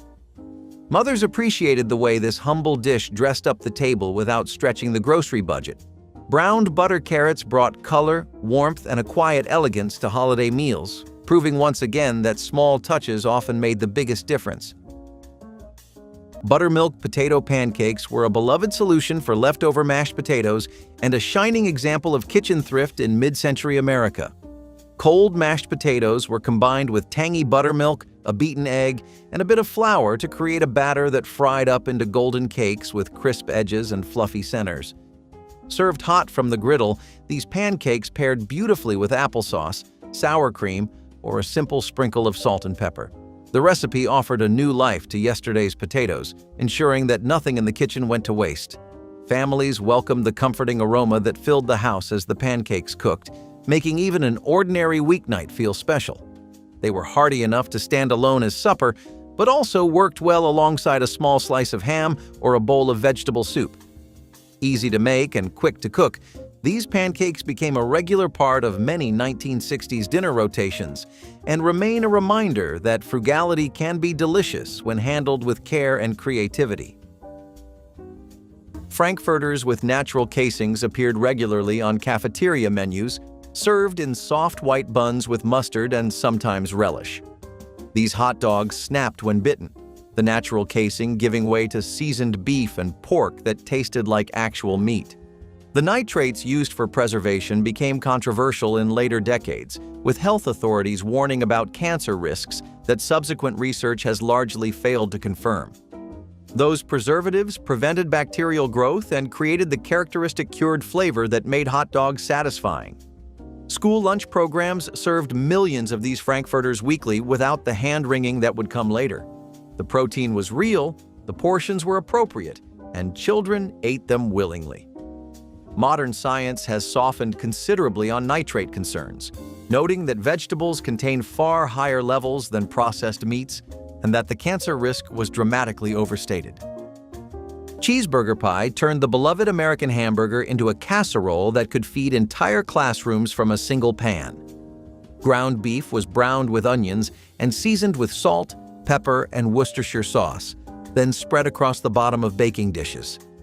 A simple batter made from eggs, milk, flour, and baking powder was poured over the meat layer, creating a soft bread-like topping as it baked. Sliced American cheese was layered on top during the final minutes of baking, melting into a golden blanket that tied everything together. The result was somewhere between a burger, a biscuit, and a pot pie, satisfying multiple cravings simultaneously. Cafeteria ladies loved this recipe because it required no individual assembly and could be sliced into perfect portions. Students loved it because it delivered all the flavors they craved from cheeseburgers without the mess. Cheeseburger pie represented the creative problem-solving that defined school cafeteria cooking. Vegetable jelly. O-salad was the cafeteria's attempt to make vegetables exciting, a shimmering lime green mold studded with shredded carrots or bits of cabbage that wobbled on every tray. At first glance, it looked like dessert, catching the light in a jewel-toned sparkle that promised sweetness. One bite revealed the curious mix of tangy gelatin and crisp vegetables, a flavor both strange and oddly refreshing. Teachers encouraged second helpings, claiming it was healthy, while students debated whether it belonged with the main course or beside the pudding. Some children loved the crunch of carrot against the sweet lime, while others quietly pushed it aside, mesmerized by its wobble. The memory of that cool, jiggling slice is unforgettable, a relic of a time when creativity ruled the cafeteria and no combination seemed too bold to try. Vegetable Jell-O salad remains one of the most distinctive and talked about curiosities of 1960s school lunches. Encyclopedias, the once mighty giants of information, stood tall in every library and household. In the days before the World Wide Web, these weighty books were the first stop on any research quest, an academic adventure wrapped in hardcovers. Each page turned in these books was a step in a journey of discovery, uncovering precious bits of information. Emerging in the early 20th century, they served as guiding lights in the world of education and exploration. But the digital wave brought a shift, leading these expansive libraries of knowledge to recede, with their wealth of information now easily accessible with a simple click in the online world. Hot browns were not just sandwiches, they were events. Hailing from Louisville, Kentucky, the hot brown was the kind of school lunch you did not expect to see in your lunchbox. But when you did, everything else faded away. It was open-faced, built on toasted bread, and layered with turkey bacon and a thick, rich Mornay sauce that made it feel like something that belonged in a fancy hotel, not the corner of a cafeteria tray. The whole thing was broiled until bubbly, golden, and just messy enough to feel indulgent. It smelled like home. It tasted like someone had really tried. Most kids stared at it, confused. But for those who knew what they were looking at, it was heaven. Each bite was creamy, salty, and warm, something between comfort food and special occasion. You ate it with a fork, or tried to. It was not meant to be neat. It was meant to fill you up and slow you down. Today, you will find them in restaurants, dressed up and modernized. But nothing hits like the homemade version packed with love. Number 23, hot German potato salad. Vinegar was the trick that separated this potato salad from every other potato salad in the country. A mother in a Milwaukee bungalow with German grandparents would boil red potatoes in their skins, slice them warm into a bowl, and pour over them a sauce of bacon grease, cider vinegar, sugar, and crisp bacon bits. The salad was served hot, not cold. It tasted like Sunday lunch in a Wisconsin parish hall. The dressing soaked in and turned the bowl tangy and rich at once. Heinz vinegar ran ads all through the 1960s built around this dish, because every German-American household in Milwaukee and Cincinnati was making it without a card.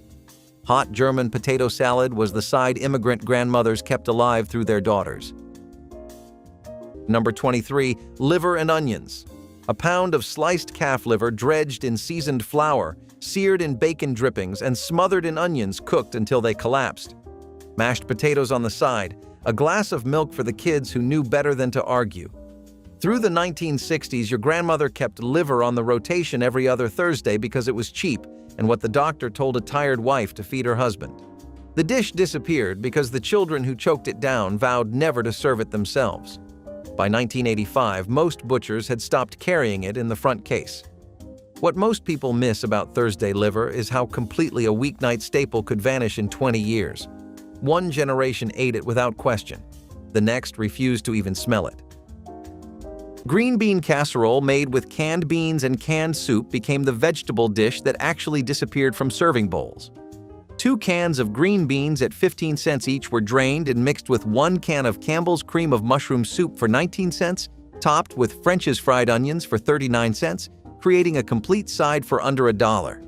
The casserole assembled in minutes, requiring no chopping beyond opening cans and stirring everything together in a baking dish. When it emerged from the oven, creamy mushroom sauce bubbled around tender beans, while fried onions turned crispy and golden. This made children actually eat vegetables without complaint, proof that canned ingredients could create something genuinely delicious. The recipe came from the back of the soup can, meaning every family made it exactly the same way, creating a shared experience across Thanksgiving tables nationwide. Number 27, fried apples with bacon. Stamen wine saps and June apples had been picked the previous fall by your great-uncle and stored in the cellar under a cloth. By February, they had wrinkled some, but a sharp knife took the skin off in long curls. 3 apples went into a skillet with 2 slices of fatty bacon and a spoonful of brown sugar. The bacon rendered slow, the apples soaked up the fat and the sugar, and they took on the color of dark honey. It was a Saturday breakfast served alongside fried eggs and cat head biscuits. The skillet went onto the supper table still smoking.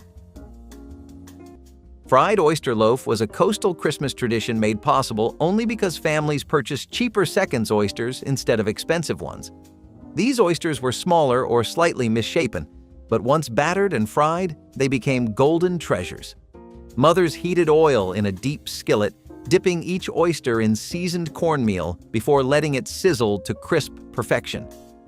The finished oysters were piled into soft bread or rolls, sometimes drizzled with a bit of melted butter or homemade sauce.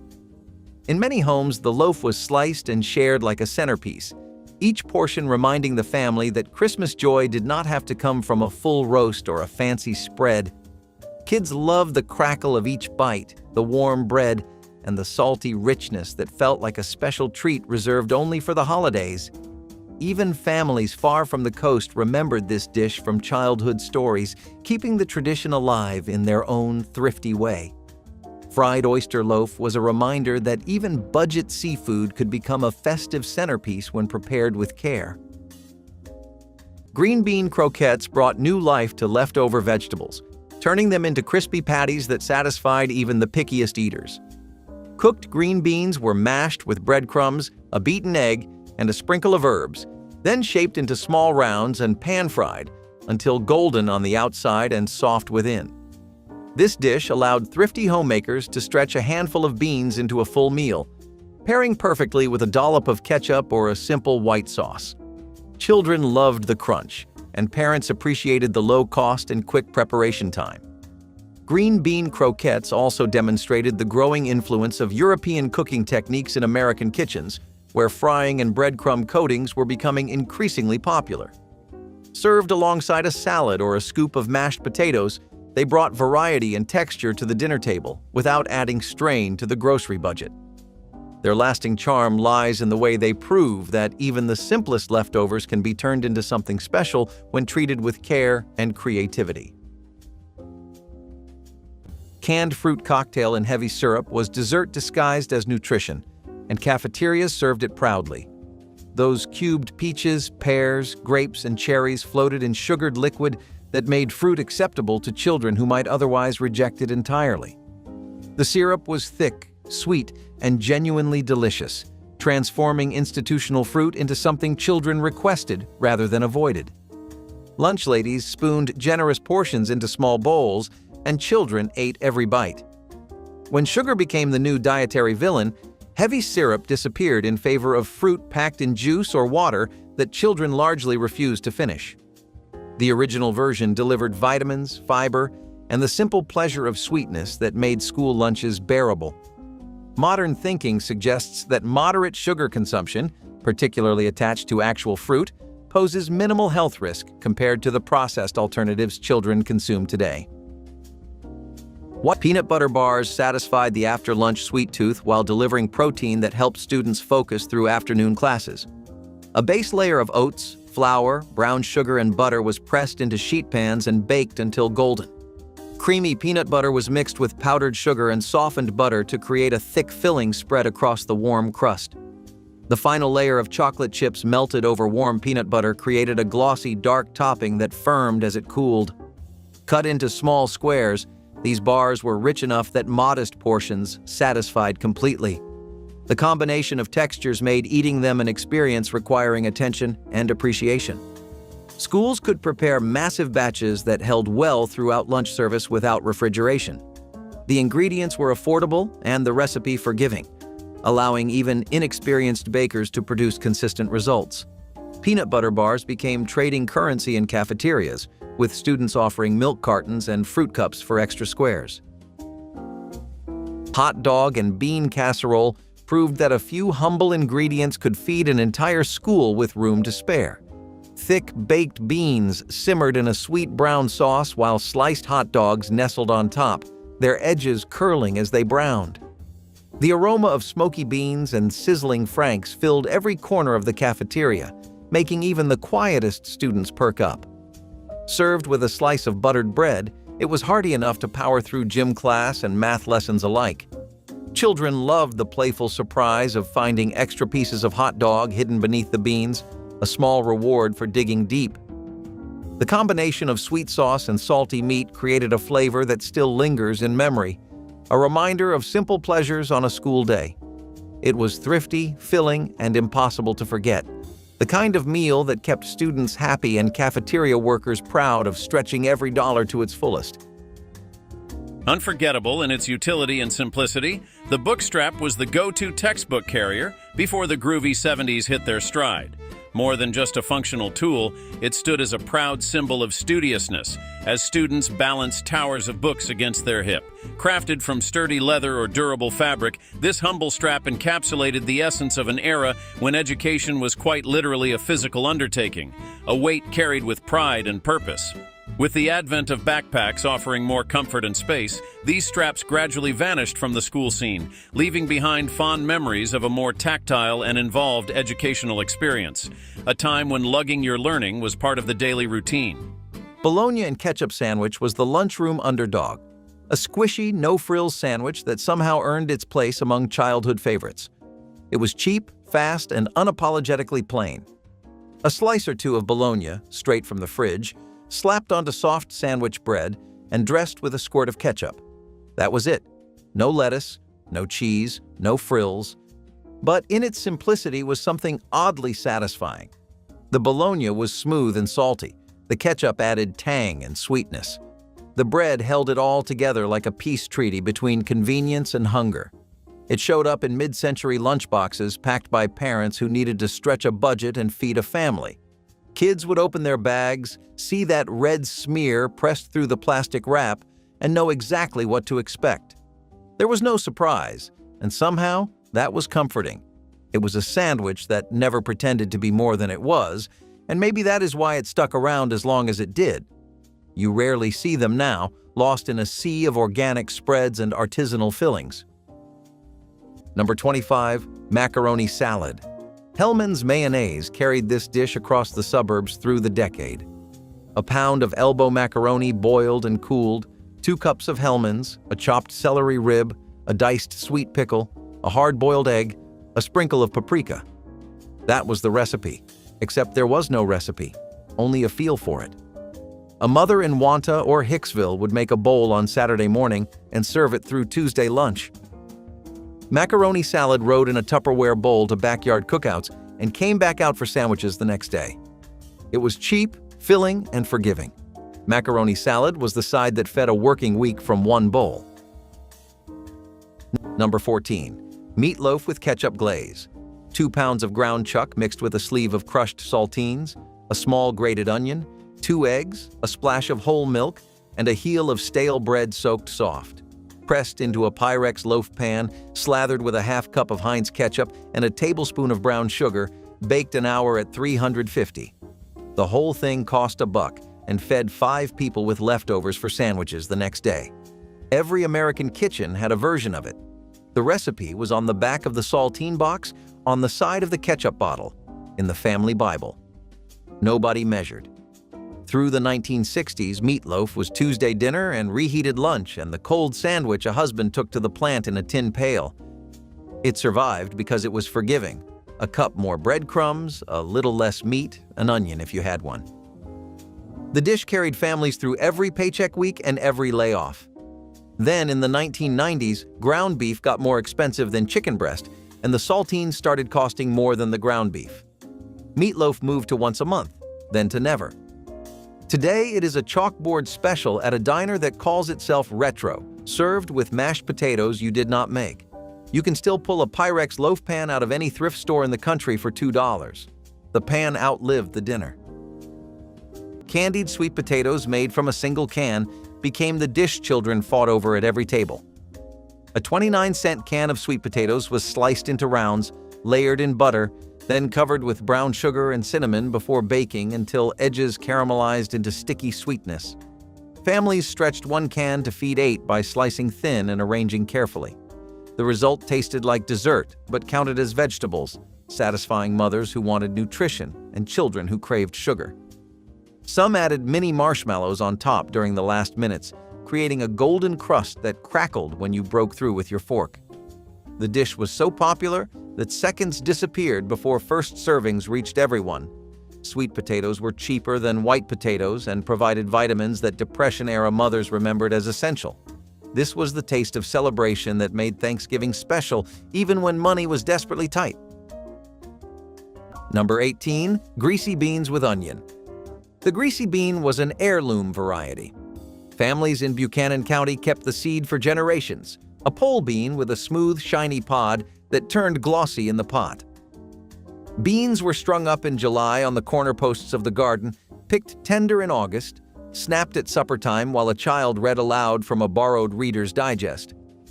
The beans went into the pot with a handful of new potatoes and a spoon of bacon grease, simmered an hour, and the broth came up the shade of dark gold.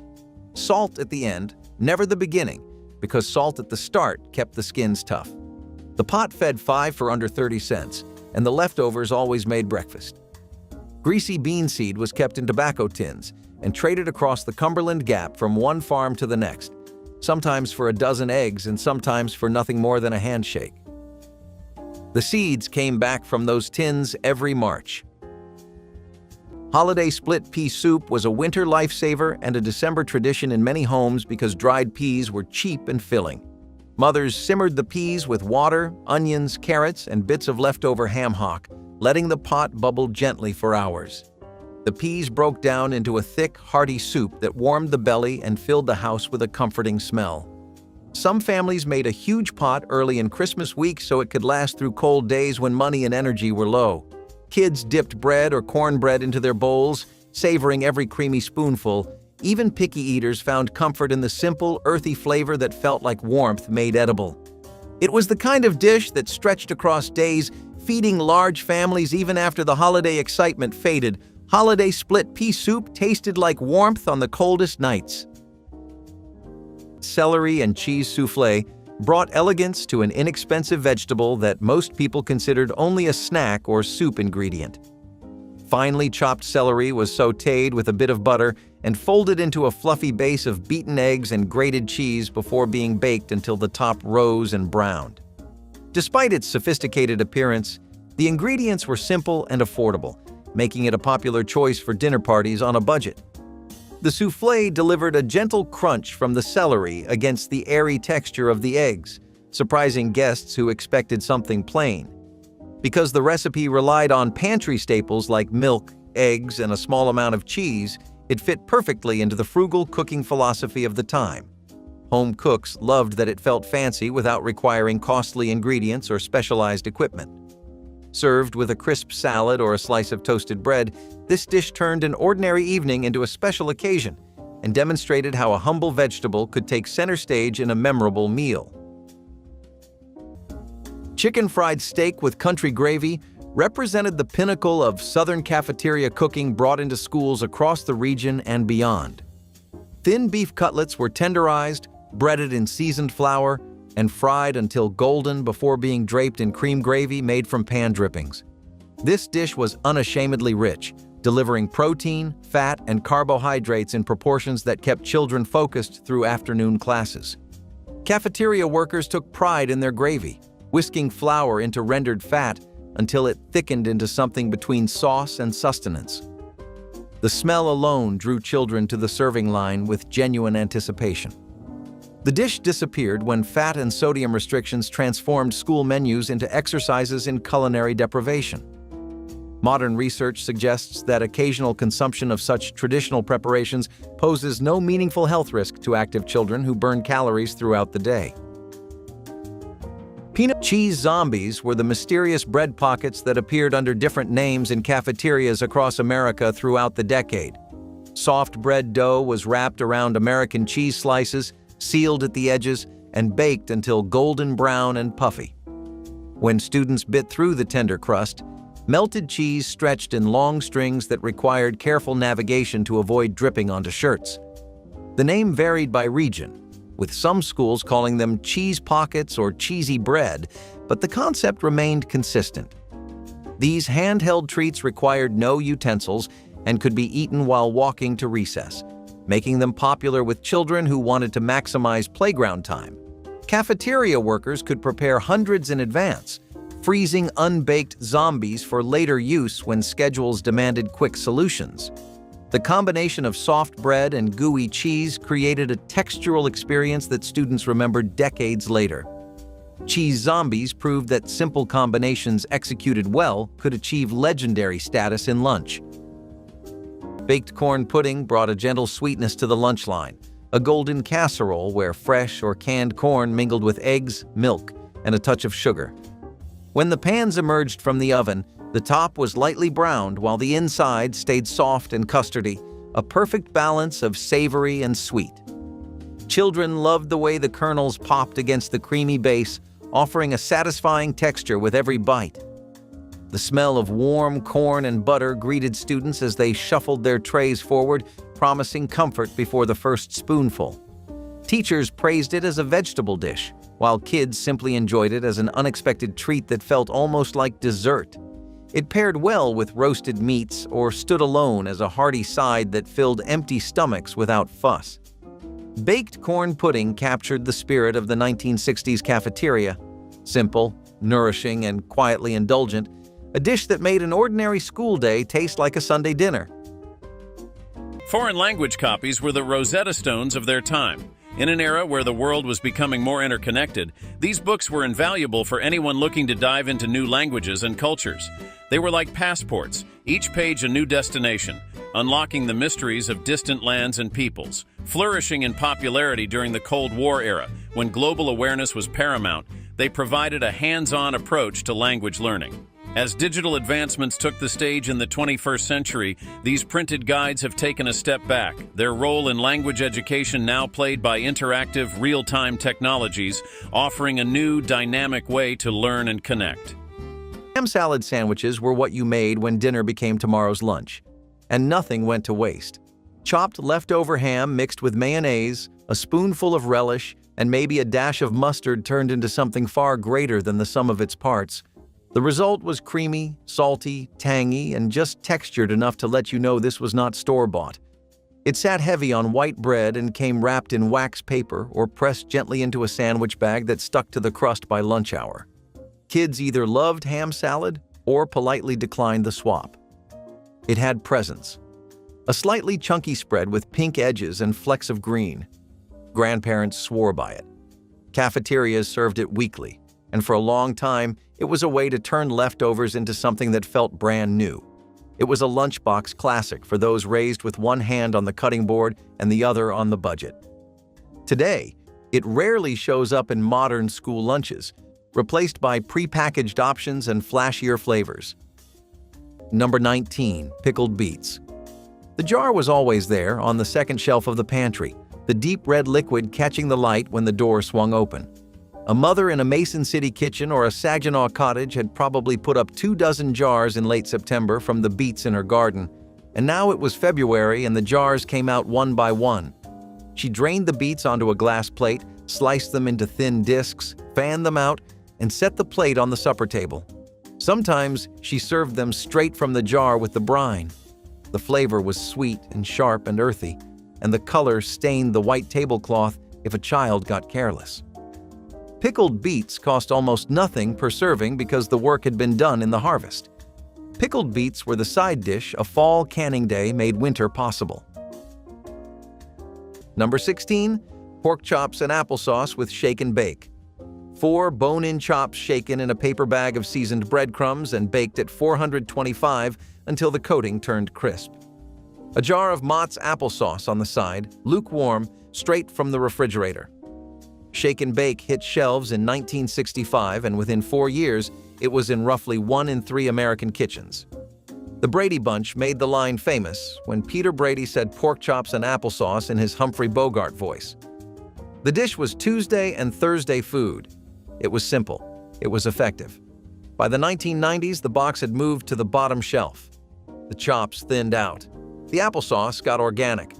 Nobody under 40 knows the rhythm of shaking a bag, the small percussive sound it made.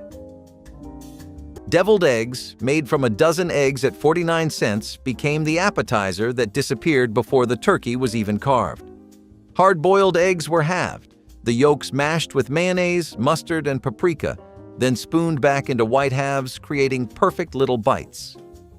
These weren't fancy deviled eggs with capers or garnishes, just simple combinations of yolk, mayo, and tang that tasted perfect and festive. Children would sneak them off the platter while mothers were busy with final preparations, earning scoldings but rarely actual consequences because everyone understood their appeal. The eggs provided protein that kept children satisfied while waiting for dinner, preventing meltdowns from hunger and anticipation. Mothers made extra because they knew half would disappear before the meal started, planning for this theft as part of holiday tradition. The paprika on top made them look special and colorful, transforming cheap eggs into something appropriate for celebration.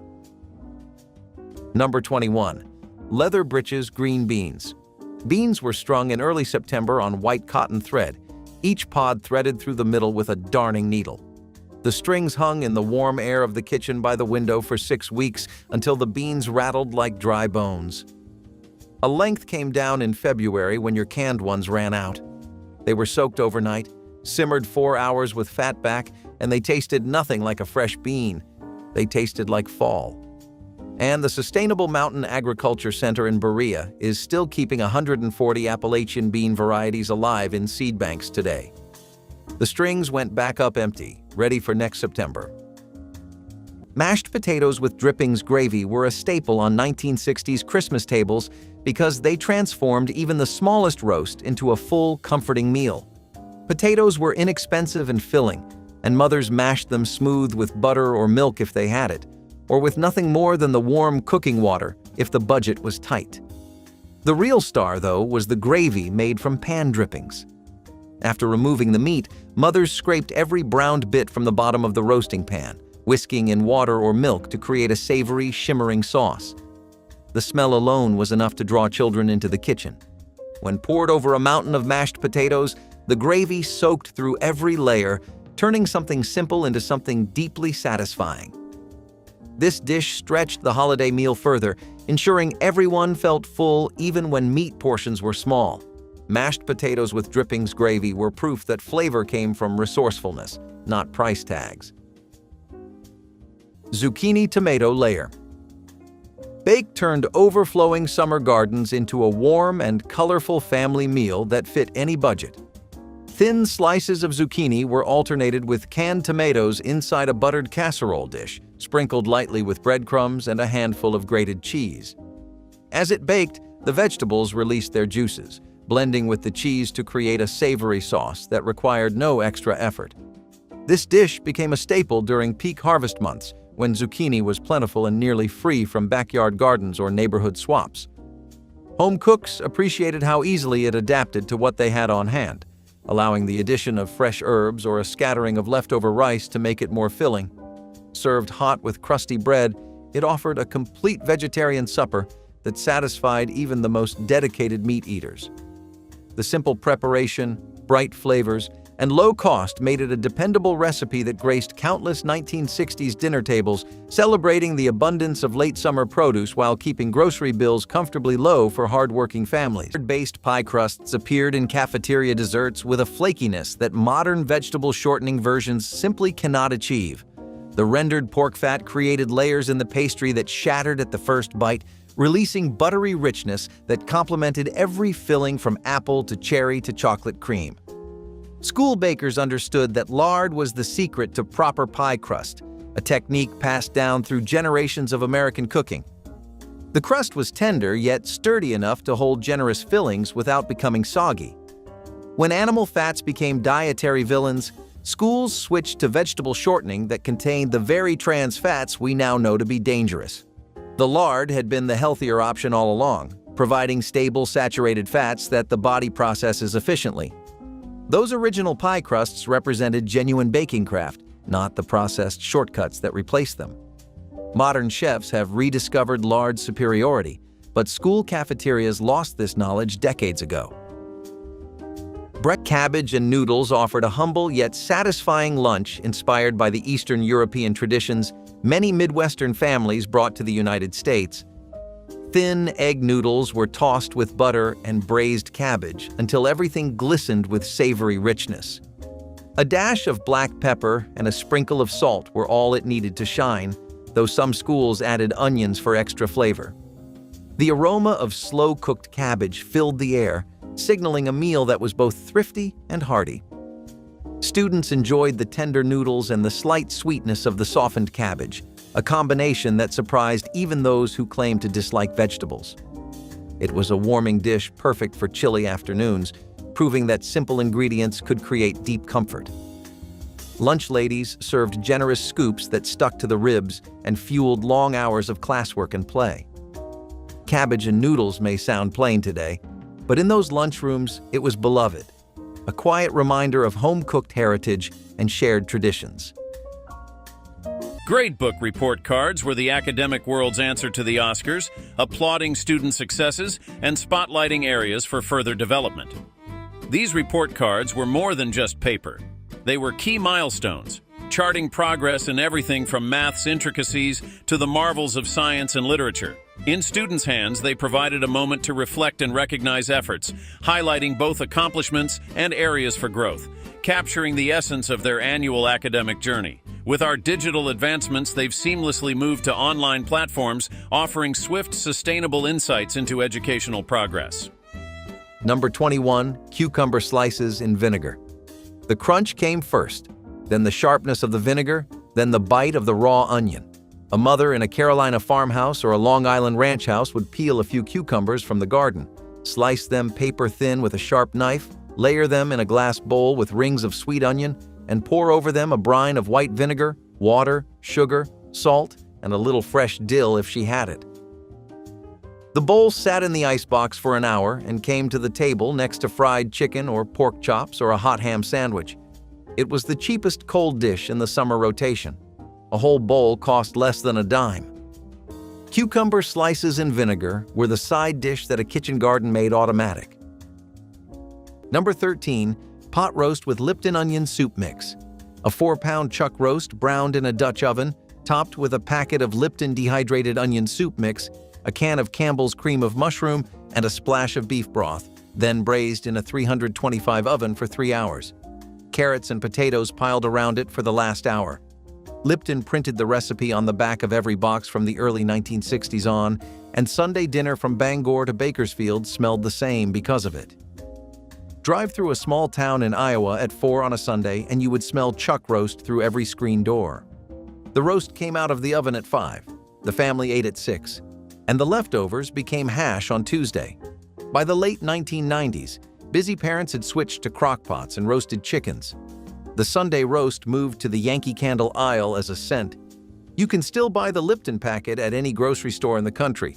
The packet outlived the Sunday it was meant for. Ambrosia salad made with canned fruit and coconut brought tropical sweetness to Thanksgiving tables for under $1 total. Canned mandarin oranges, pineapple chunks, and maraschino cherries were drained and mixed with miniature marshmallows, shredded coconut, and sour cream or Cool Whip, creating something between salad and dessert. The mixture was refrigerated overnight, allowing marshmallows to soften and flavors to blend into sticky, sweet perfection. Children loved how it was basically candy disguised as a side dish, while mothers appreciated how it added color and variety to heavy brown dinner plates.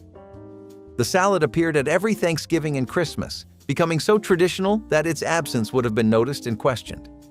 Some families added chopped pecans or walnuts when the budget allowed, but the base recipe worked perfectly fine with just fruit, coconut, and cream. This dish represented economy and festivity combined, turning cheap canned fruit into something special. Number 17, shucky beans with hog jowl. Drying half a bushel of cornfield beans on a back porch table in October was a 2-week job.